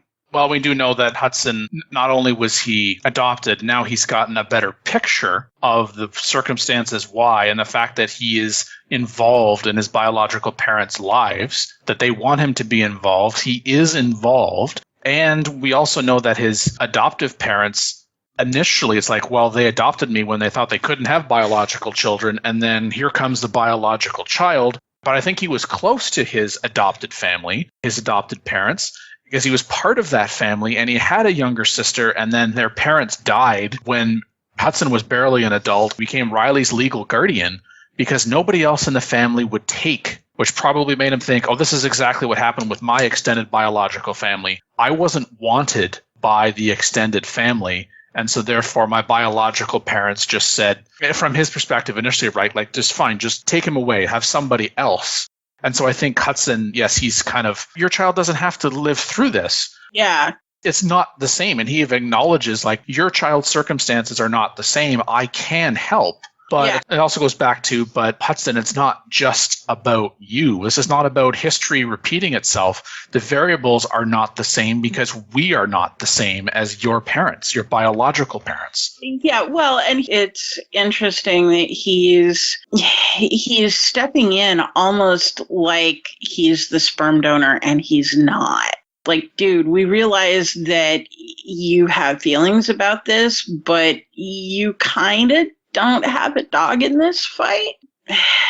I will stick by my assessment, though, that Avery's high is realizing that she is in no way capable of managing a child and is therefore doing what she thinks is best to give that child the best shot at a good life. I agree that this is an act of love. This is putting the child's best interest. It seemed like a really easy decision for Avery because she's got all of this together. She moves with purpose and she thinks things out and, she acts on it. It's kind of the same thing. It's like, yeah, you also explained why you want Bella to represent you and you think it sounds logical, but holy crap. But for why the child is being put up for adoption in the first place, it's okay. That's making sense. You are capable of thinking and acting for someone other than yourself. And this is right. It's a lot to take in a very short period of time. Yep. Where there's a lot of reactive things happening here. And I got to give her props for navigating the reaction. Is she perfect? No. I mean, who the heck is? But she's Avery. She's Avery, but it's like it's causing a lot of stress for her. Yeah. Needless to say, when she already has a lot of other stress that she wasn't anticipating, and it's a first pregnancy. So it's like she could read all about it, but it's like, I don't know what I don't know, and I don't know how I'm going to feel when whatever I know logically is going to happen, it actually happens, and it's,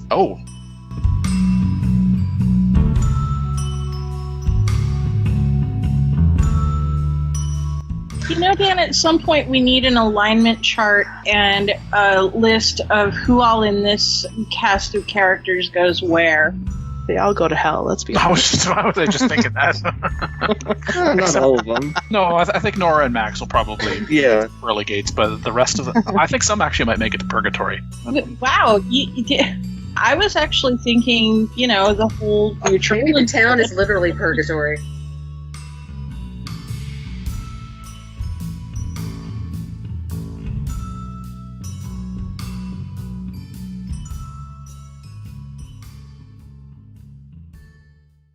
When a story like this can connect to audience members, and I consider all of us, hopefully audience members as well, on this kind of level, this is the kind of stuff that I don't say the kind of stuff that I write for, but it's the kind of stuff that just makes me want to keep writing and wanting to talk about it, because we can bring our own, even as performers, our own experiences into it, and why we connect with what's going on.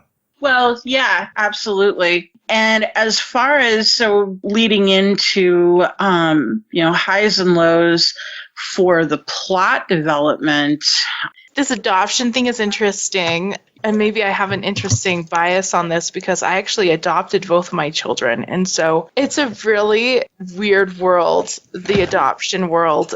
Every adoption story is kind of weird and different, and how people decide to put children up for adoption or why or whatever is always intriguing. And so hearing this interesting thing, the storyline, is Avery going to keep it? Is she not? If she's not, is she going to choose someone in this weird Seinfeld group? Or is she, right? Is she going to let Hudson be involved? I think, why would we let Hudson be involved, So I think the plot is definitely surprising. It was definitely a surprise for me that this is what we were talking about this season. It seems so different than what has been happening in previous seasons. So, and maybe not something that most people would be familiar with. Like they might be aware, of course, of it, that adoptions happen, but then to kind of put a little bit of a spotlight on it. I mean, a very small spotlight. I'm not trying to say that this covers the topic in any kind of comprehensive way, but makes it relevant for, again, the characters, and then just kind of this has significance and we're giving it some serious attention. Yeah, it's interesting. And of course we have this political race going on as well, which is, it almost seems like a very odd side plot thing. It's surprising that we've got these candidates for mayor, and I don't know, why would we vote for any of them? And, I feel really bad for this town. I mean, in fairness, if people really didn't like their choices, I mean, they could move. I'm like, how big is this? I mean, we're talking like 50 people or like, no, just kidding. No. Anyway, it's an interesting surprise for the plot. Oof. I don't know. I think maybe the low would be the Takes a Village episode where everybody's all in one place, basically yammering at each other about this whole situation, where people who are only tangentially involved with the whole thing and are still delivering their opinions, and everybody basically yelling back and forth at each other, and just craziness.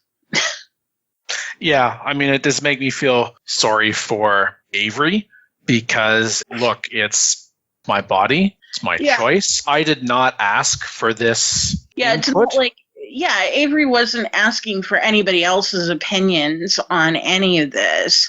Really, I think the only opinion that she actually solicited because she wanted it was Bella's, and only because she wanted to know, look, are you going to be able to help me with this or not in your capacity as an attorney?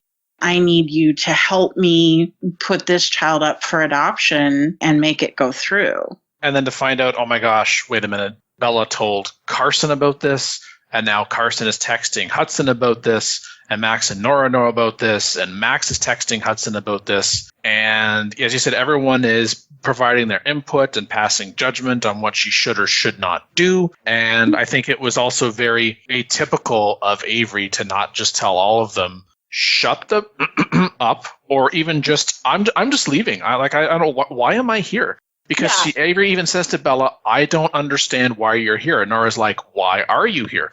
And Bella's like, we need like an adoptee's perspective on this. No, you don't. I mean, it's sure nice to have, but no, that's not how. Well, an adoptee, sure, but why Hudson? I mean, of all the gin joints and all the towns and all, why this guy, right? And I think probably the high, if there is one really, is it's weird because this isn't really so much a plot development as it is a character behavior. But I would say that the high is that we begin to see Nora really, the strong indications that she's going to be really good in her chosen profession with counseling other people. Mm-hmm. I agree. I think that there was even some, earlier she's like, I'm not really certain my sessions with Karsa and Bella are going that well, except that part of me feels like part of the reason that Carson and Bella communicate as much as they do with each other, it's not always good communication, especially you, Carson, as we talked about before, but they are talking. They're both agreeing to being in session with Nora, and they're there together. Yes. We don't see much indication that they're going behind each other's backs to Nora to bitch about the other. Right.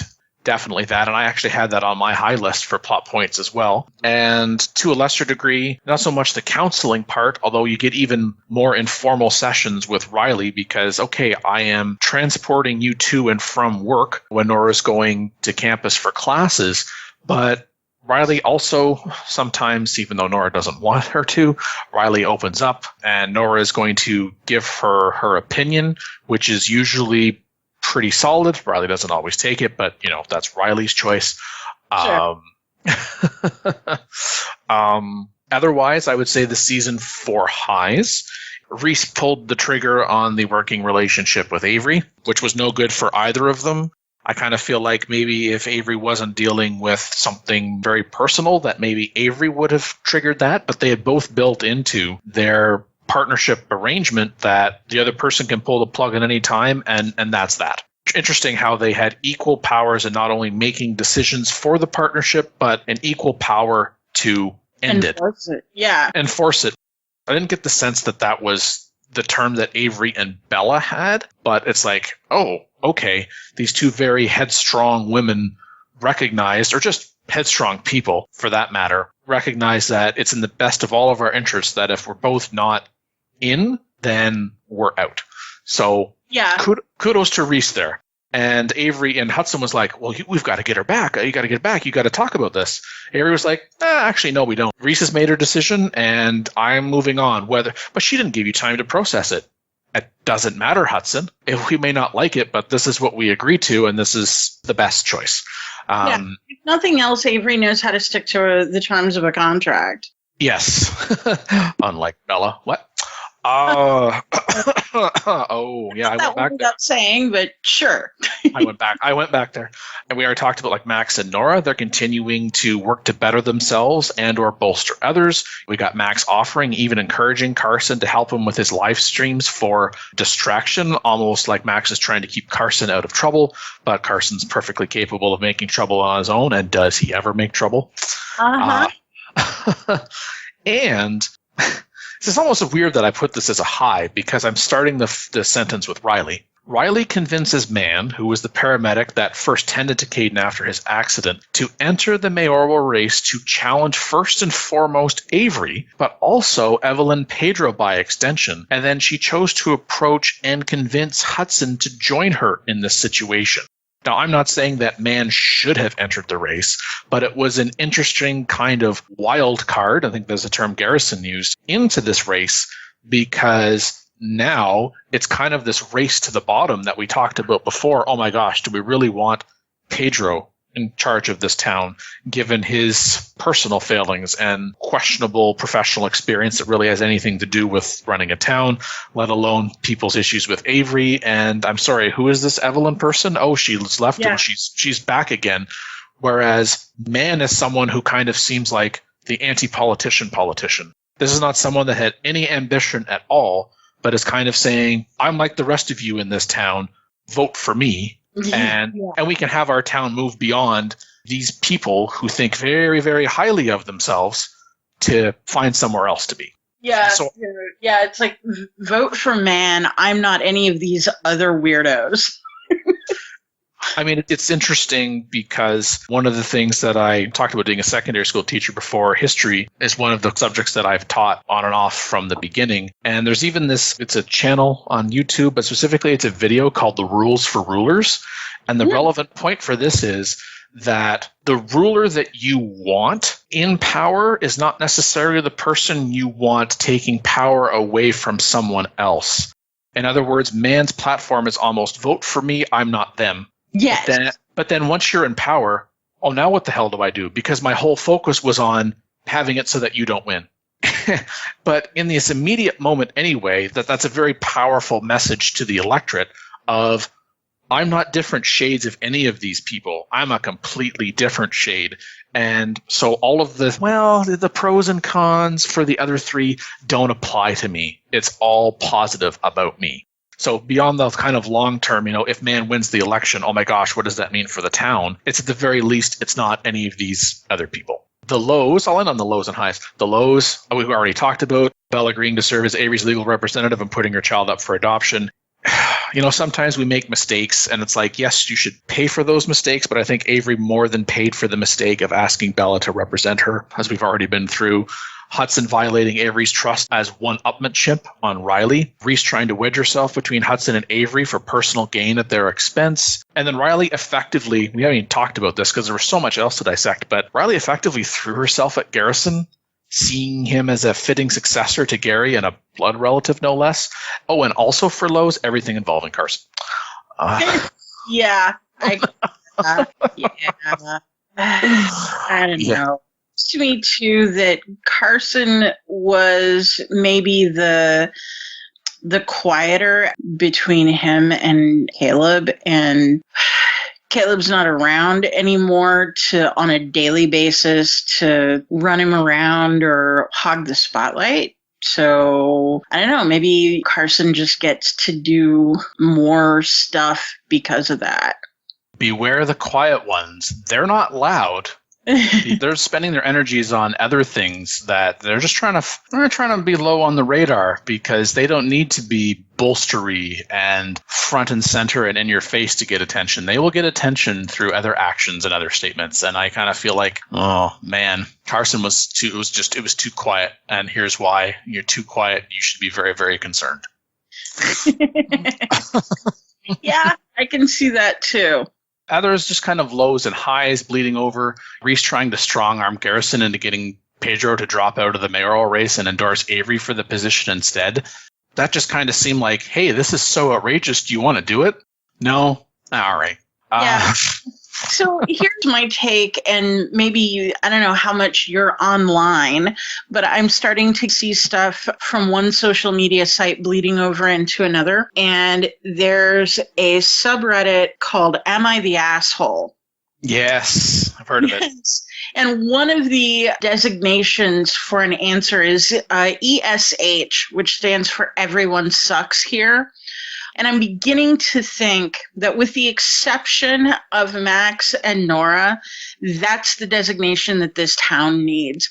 Everyone sucks here.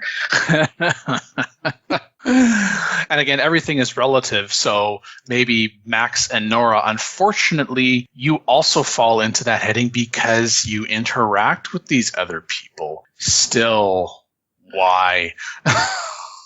Well, yeah, that's a good point. The question for them is, why in the wide world of sports are you people still friends with any of these why are you giving any of these other people the time of day?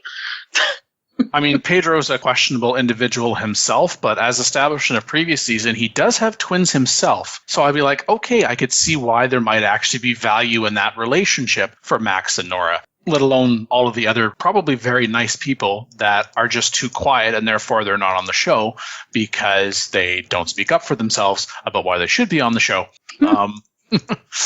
Other lows and highs, Garrison, again, rebuking Riley's personal overtures while criticizing her professional actions.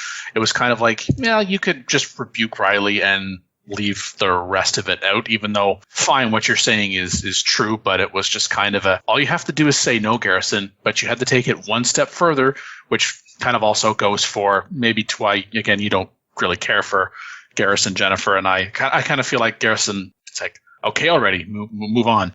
And I do realize Riley is thick, but if she doesn't get the message, then that's on her. You don't need to keep going and going and going. Jacob, we haven't talked about Jacob hardly at all this season, but Jacob took liberties with his executive capacity as Caleb's representative as co-owner in One More Turn Solutions with Hudson. We know that Jacob has been on the out. He's always felt slighted that Caleb was not interested in him romantically. Yes. Yeah. And I thought that kind of his reaction to Avery, because if I understood this and it became clear that he was interested in Caleb and Avery was interested in Jacob, but didn't know at the time that he did not bat for her team, and he was super mean about that. The end of season 7. As he moved away, he's only come back to serve as Caleb's representative. I think Caleb is pretty well aware that Jacob still has feelings for him, and Caleb was like, hey, I can use Jacob, and Jacob will do all my dirty work for me and dealing with Hudson, and will just do what it is that I tell him to do. And but at the same I hadn't even thought about that. Caleb is like, oh, I know that Jacob still has the hots for me, so I can use him to be my little minion. Damn, everybody sucks here, Dan. I know, right? And Caleb knows that this is how Jacob feels.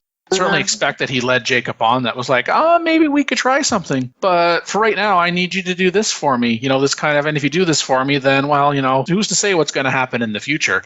Even though that's completely unrealistic. But Jacob is probably, as time is going on, is like, okay, that's not happening. I'm still here doing Caleb's dirty work. There's no end in sight. And I'm going to act like I do have all of the money and the power. I am Caleb. The next best thing to dealing with Caleb is I can be Caleb in this business arrangement.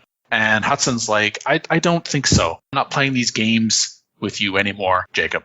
So there's that kind of low high there where it was one of those situations where I'm like, damn, I'm rooting for Hudson. Why? Why must I root for Hudson? And in this case, yeah, that's kind of like if I was Hudson, I'd be like, no, I'd be doing the exact same thing. Like this is crap. Business needs to get conducted enough. Other lows and low high. Hudson again, we kind of talked about Hudson willing to help Avery to raise his nephew without him being put up for adoption, but he insists on dictating that decision. No, the child will not be put up for adoption because I can help you.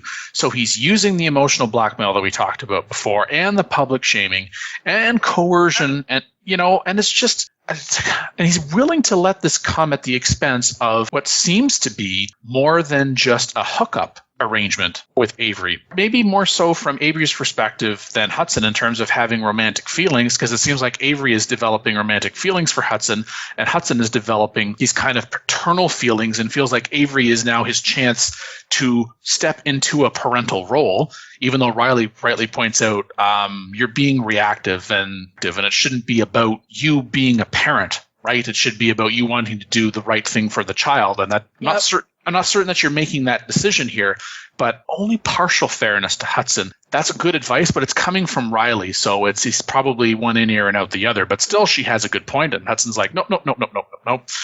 And the thing is, you think that you're going to help raise this child, and you're going to co-parent, but it's going to come at the expense of this romantic relationship which no longer exists. And so you think that's really going to be a healthy basis to co-parent, do you? Yeah. I mean, people at the best of times have trouble with co-parenting once a daily partnership of the romantic variety goes out the window. And I think it takes more effort to co-parent that way, easier when everybody's under one roof and everybody still likes each other. And even people who do all the things right and go through therapy and don't trash each other to their kids still struggle with co-parenting, after a split up. It really almost seems like Avery it wouldn't have been good, but Avery would be better to choose anybody else on the cast to co-parent with than Hudson. Yeah. And I will even include Garrison in that list. Even though he's already got his own kid. And lastly, in terms of lows high, Evelyn withdraws from the mayoral race. Seemingly the right decision, but maybe not necessarily for the right reason. But she's out. Yeah. I mean, she kind of is like, well, I came here to parent, and it's kind of like I wasn't really doing that well because Gary wanted me here to parent Bella. He wanted to no longer be doing that anymore for gosh knows how long. But Bella doesn't seem interested in it.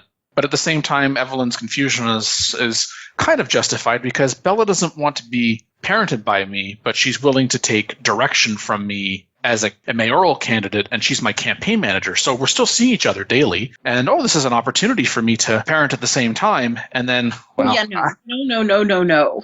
But I also think that that's as much fueled not by, oh, this isn't really working for Bella or myself. It was probably also more that, oh my gosh, these poll numbers are embarrassing. I'm going to get trounced. I'm just going to go out on my own terms because I'm not going to win. But at least this way, I can remove myself from the race rather than the electorate stomping me out of it. Yeah.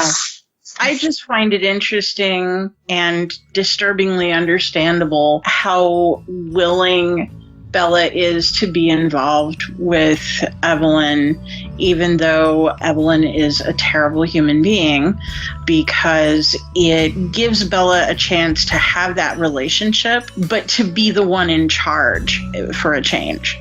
Yes, that's true. You can't parent me, and you have to do what I tell you to, and you're paying me for it. So therapy by proxy, and I get money. Whee! Yeah.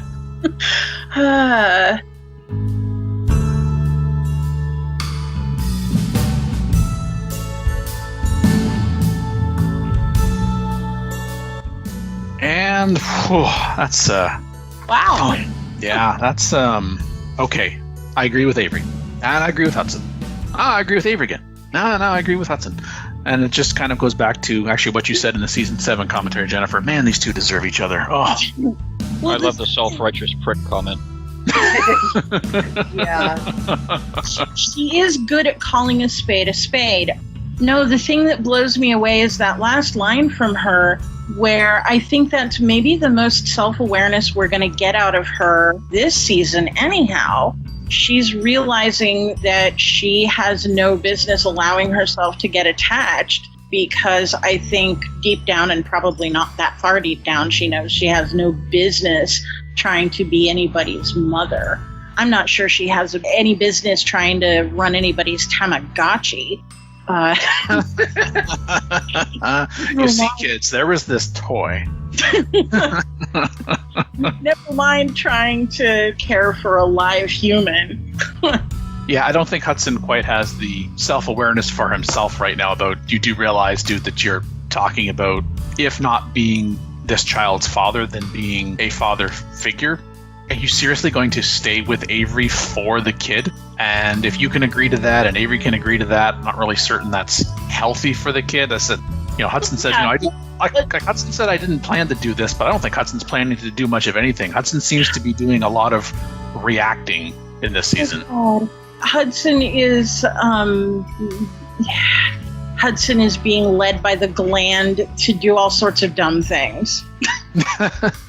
Although I will say I had to catch myself to not laugh when I read "The son of a bitch, huh? You never even met my mother." It's like, oh. Also, Captain Obvious and Commander Duh. I finally managed to. I caught Commander Duh earlier. I was like, wait. Yeah. I'll be very interested to know what happens when the actual shrink gets a hold of these two and shakes them good and hard by the shoulders. Just basically, what is wrong with you people?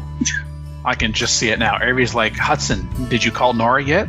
Yes, I did, but I think she's blocking me. He's like, nope. I've had to deal with enough of these people. Nope, not dealing with them on my personal time and my professional time. I think Nora's like, I really need some more credits for my courses, but I think if I had to rely on Hudson and Avery to pass this course, I think I'll just fail. I'll do something else. I'm not. Well, I mean, there's abnormal psych, and then there's these two. Oh, man. I think Nora would need extra credit to having to deal with particularly Hudson and Avery at the same time. There's arguments to be made that, okay, there's going to be the sessions where both of you are together, and then there's going to be the sessions where I'm just one-on-one with you, because holy crap, you two need to learn to talk to each other and not at each other. Oh, man. Well, here's another Gen X reference that hopefully most of us present and accounted for will get. It's an American PSA, but eventually there's going to be that moment, 15, 16 years down the road, where either mom or dad is going to stumble into this kid doing something wrong and be like, where did you learn this? Blah, blah, blah. And it's going to be, I learned it from you, okay? No, that. Oh, wow. Okay. Saw that Yeah. thing in years. Jeez. Oh, yeah. Okay. I laugh at it now because it's, as innocent as a freaking stash box with a couple of joints in it, but it was I remember that PSA from when I was in, I don't know, the 9th grade.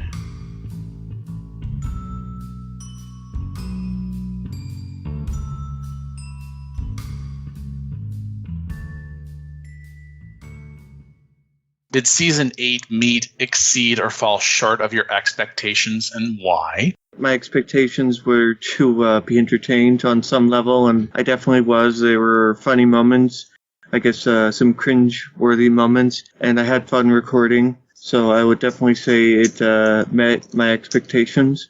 I learned a long time ago I don't really have expectations so much as just like, okay, let's see what's going to happen, So I think, it was great. I wasn't disappointed or anything, if that's what you're asking. My husband did say, "You're recording again? What, has Dad not killed Bella off yet?" And that was funny to me. Has not been killed off yet. Wow. He's like, "I'm sure there'd be enough people that want to shank her." So Bella wasn't killed off. I guess that's a positive. In seasons 5 and 6, I had said they exceeded. Last season, I said they met. And this time, I'm going to say it exceeded my expectations. Why did it exceed my expectations? We've got character development that is consistent with their evolution or devolution to date, personal and professional, and how they want to see themselves and how to best project that to others, while at the same time we have plot developments that are aligning with the characters' personalities, ambitions, and histories, whether they have been driven by logic, emotion, or a combination of the two. So that I've always wanted it to be character driven. I think season 1 in particular was more plot driven simply because the characters were new to me and to everyone else. But as time has gone on, and finally here in season 8, I felt like, again, it's not the plot is driving the story, it's the characters that are driving the story. And for better or worse, lots and lots of worse, maybe because conflict is fun when you're watching it in other people, possibly not yourself, which is why you're following the story. I guess kind of fell that way. And it makes me, I know I'm obviously biased, but it makes me want to know, okay, what happens in season 9 now? Because if season 8 is this good with all this clustering, then my gosh, season 9 should be just as good, if not better. Yeah, so I mean, for me, I think season 8 is still exceeded my expectations, mainly because I'm still kind of riding on the surprise. I mean, it's worn off to a greater degree, but it's still kind of a surprise that we thought for the longest that season 6 was it, that we were done and dusted. We did this commentary at the end of season 6 that was really meant to be like a series commentary. Yeah, it was. And it was all kind of tearful goodbyes at the end, and then into lockdown and 2020 sucking and all of that kind of stuff. And up pops Dan and says, "Hey, by the way, y'all, there's going to be one more turn." And so, yeah, my reaction to that was, wait, what? Record scratch. So, yeah, I mean, it was cool to see it come back.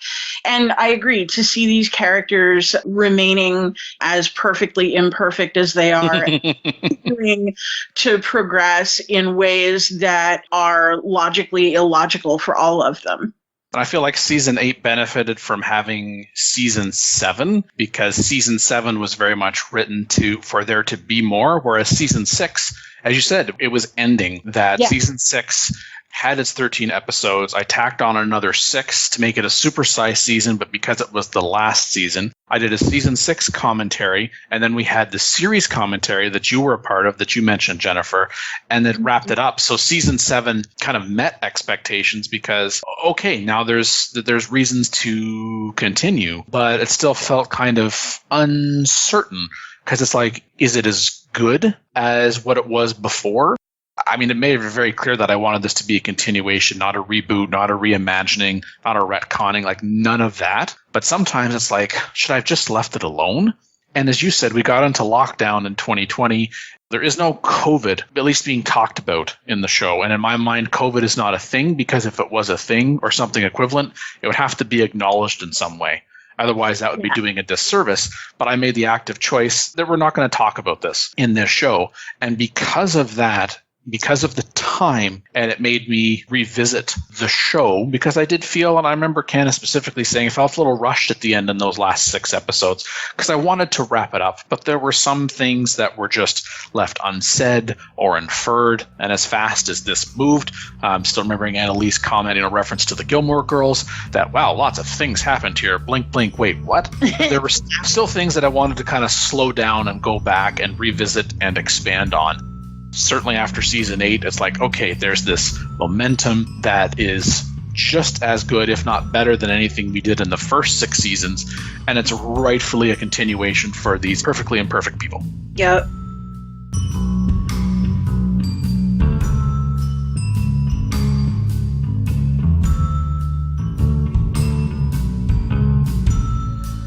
Yeah, let's continue this scene from what the hell? I know that describes a lot of episodes on the show, but you know what I mean. Okay, what do you hope the audience's takeaways are from this season? The more things change, for example, Evelyn dropping out of the mayoral race, the more they stay the same. For example, Evelyn supporting Man to piss Garrison off so as to impact Pedro's chances. Like, characters are impacted by choices that they do and do not make, and those of others. So, for example, takeaway, Hudson working to become more involved in Avery's life by being involved in the life of her and Caden's child, while again willing to sacrifice the romantic relationship between Hudson and Avery in order to accomplish that. Just as we've kind of got to before, wow. Max is willing to help Hudson with his effort to stop Avery from putting that child up for adoption, even though this goes against Nora's position and may negatively impact their own relationship. And Carson continuing to become a worse version of himself because he sees any action that Bella takes that does not involve him directly as a threat to their own relationship. And lastly, staying emotionally invested in the character's journey as it carries through the plot points, so as you want to learn the outcomes, the positive, the negative, and all of the in-between from them all, in great part because you as the audience can relate to these characters and or the choices that they are making or are not making for themselves. And I think that if it wasn't ultimately a character-driven show, and I keep going back to it because it is somewhat cringeworthy, it's the character's journey that gets us through. Oh no, they're talking about the Doe contract again. Oh, why? Why do we have to talk about this? And at this point, I mean, even Max said it. I talked about it already. It's like the Doe contract isn't even worth mentioning anymore. I finally feel like in season 8, we're far enough from season 1 in particular, the central focus on the Doe contract. But then again, I don't want to cheapen the audience either, right? I feel like it's a balance between having new listeners and old listeners, and someone who is just listening to the show say, okay, I'm just going to start listening at season 8. I want it to be accessible enough that you can follow what's going on in the episode. Yeah. But I don't want to have to explain everything again and again and again, because that's taking away time to be talking about what is in the present, and it's taking away from the richness that was all the episodes that came before. There are times I want it to be purposeful, that you know, that the characters know, and that I know as the writer that yes, this happened, and because it's a choice that the characters made, it is impacting the journey and those they choose to be around.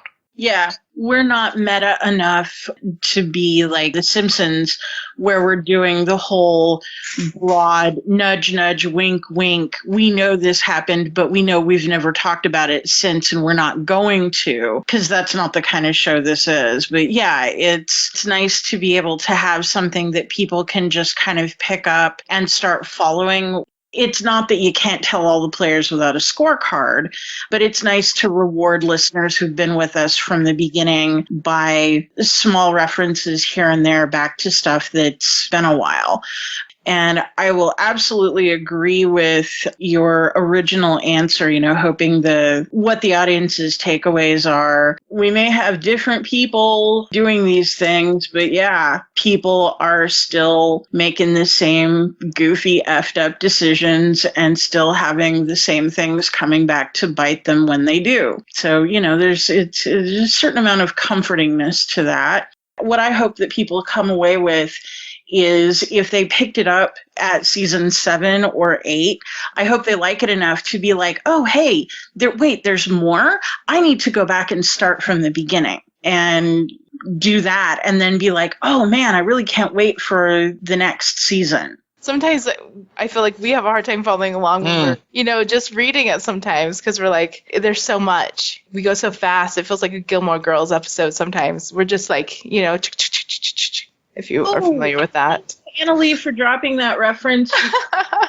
I was going to say that the town reminds me of Stars Hollow in the sense that I think probably everybody in this town knows intimately all of their mayor and is probably horrified by every single one of them. Yeah, I like this idea of being in that Gilmore Girls world there because it would make more sense if you had to put a visualization with it.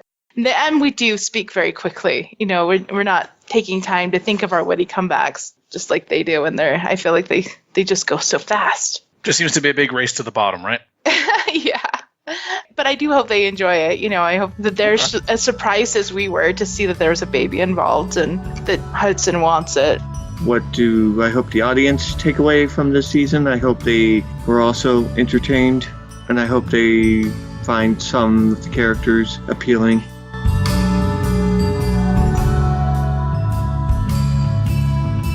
If you want to start at season 8, then please feel free to start at season 8, but start at episode 1. Yeah. Right? Because if you're going to be super lost.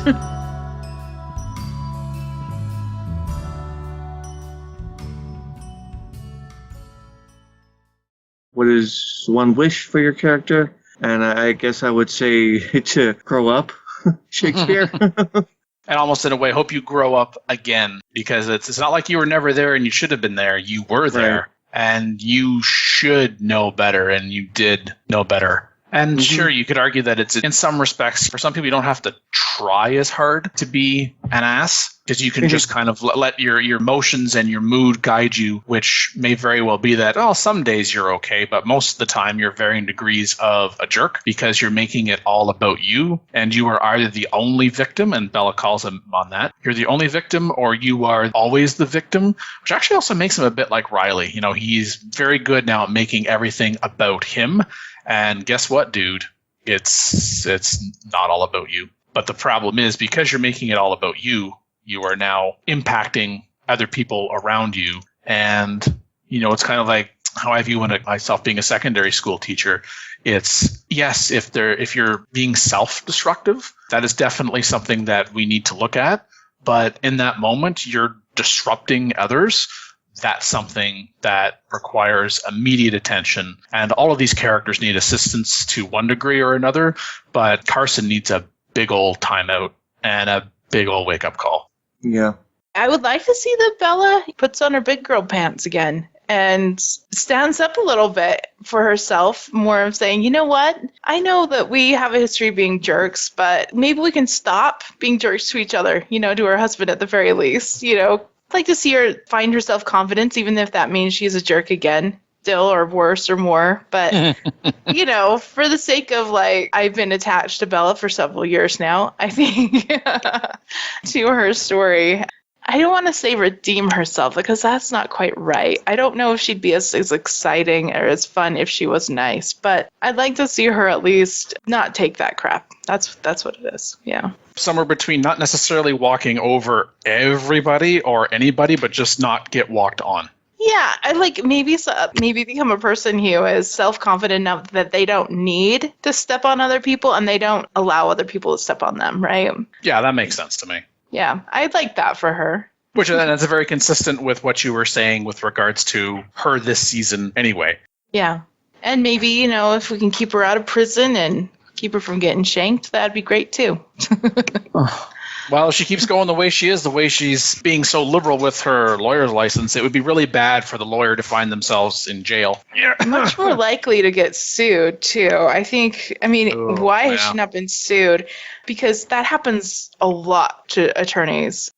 I worked at a law firm, and that is very common, even if you're a good attorney. And she is not. Yeah. So maybe prediction, there's a lawsuit. Maybe there's charges, maybe in the future. I don't know, but I'd like to see her. Arrested for campaign finance reform scandal. Campaign scandal. Something that we haven't even heard about yet. That'd be interesting. Something underhanded. Maybe something that Evelyn does when she pins on Bella. I don't know, right? This would be interesting too, right? Or Bella does it and Evelyn takes the fall. Wouldn't that be shocking? Hudson. You need to be prepared to make a or the difficult choice to do what is in the best interests of your own unborn nephew, even if it is not in your own best interests. Also, and I'm kind of cheating here a little bit, but I'm going to segue. This is still one wish because it's an extension of choices. Extricate Jacob and in turn Caleb for one more turn solutions, as these two have clearly demonstrated that they do not have the business's best interests in mind. I think the ship has already sailed on what's going to happen with Mini Avery. So I guess my one wish for her would be to find somebody who she deserves and who deserves her at her best and not in a, boy, they sure do deserve each other sort of. Because she's already got that with Hudson. Eek, eek, eek. Yeah. Well, I kind of wish that for Avery too, quite honestly. Because as much as fun as it has been to, rightly, I think, criticize her in the past, this pregnancy, I think, has humanized her more than anything so far in the series. And, just like I talked about, least favorite character being Carson. I mean, they're all people and they are flawed, and rightly so. We want to call them out on their BS, especially since they're all adults and they all make out like they are competent ones and should be listened to. And a lot of them think they should be respected. And it's like, well, you should act like it.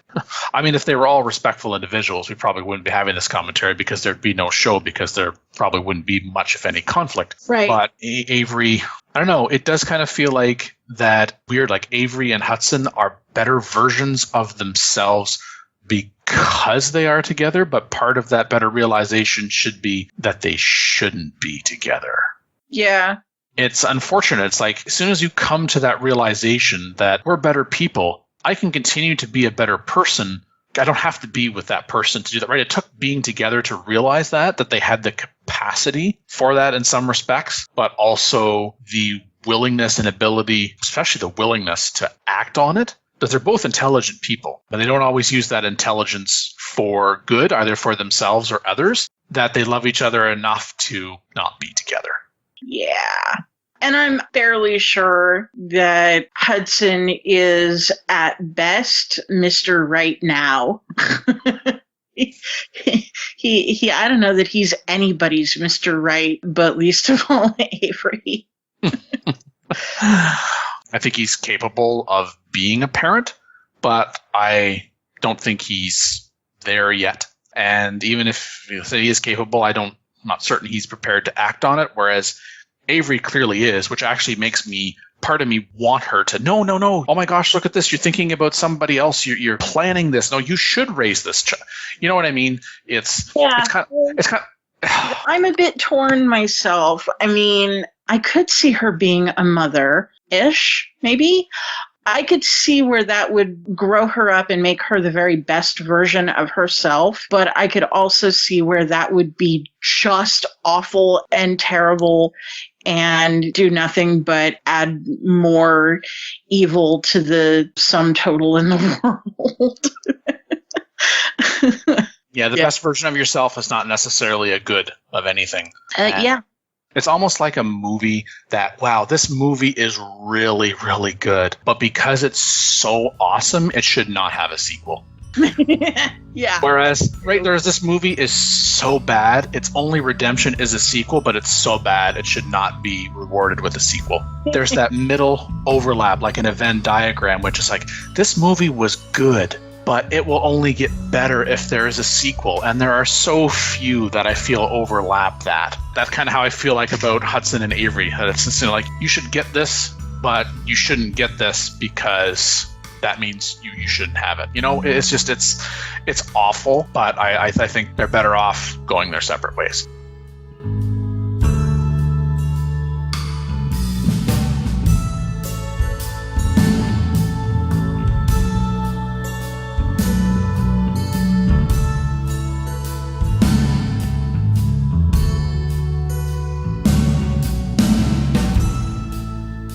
Music by Kevin MacLeod. Voiceover by Sedgwick. Visit the One More Turn website at onemoreturn.net. Copyright Civilized Communication at civcom.net.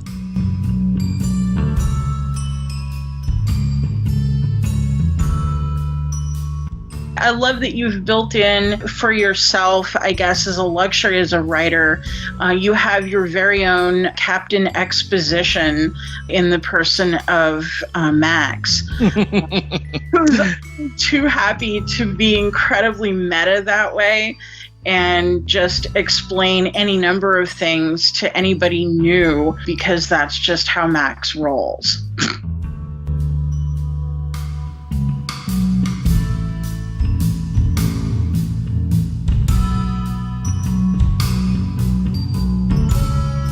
Again, I want to thank those who have joined me for the One More Turn Season 8 commentary over at onemoreturn.net. I want to thank Candice Albanus, Annalie Cartamandua Barney, Scott Alphashard Dirk, and Jennifer Lund for joining me, and just because of availability, with a special shout out to you, Jennifer, for joining me on this to again talk about our favorite horrible people. I enjoyed recording with you guys. I enjoyed doing the commentary. You know, it's been a very entertaining season. All right. Thank you, Scott. Okay, bye, guys. Bye. It's been great to talk about Season 8 and just how rich this world is, and to actually appreciate the show even more and to get different perspectives. Just to think a little bit more about what's going on with these characters. Just to take a step back and see what's actually going on in this crazy and wacky fictional world. Yep. Thanks, guys. Fun chatting with you. You too, Annalie. Thank you. Bye-bye. Bye. You called me Bella, didn't you? I was about to, say yeah. Bella? I was about to. I heard someone laugh. I was like, oh, dang it. Shoot. You've been caught red-handed. Thanks, Hudson. Well, Bella and Hudson certainly know what it's like being caught red-handed. Anyway. Oh my gosh. All right. Bye, guys. Mitch and Annalie's like, I'm out of here. I don't need any more images like that. Thank you. I thought we'd moved on from that. You're bringing it up, and Carson brings it up. Come on. Good night. Good night.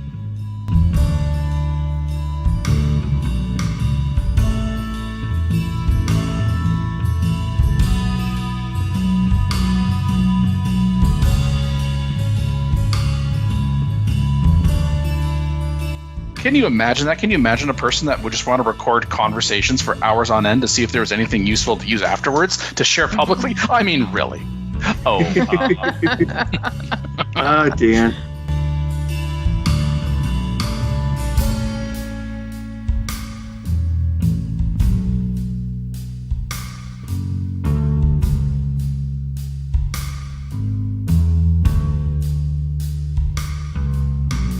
One More Turn Season 8. OneMoreTurn.net.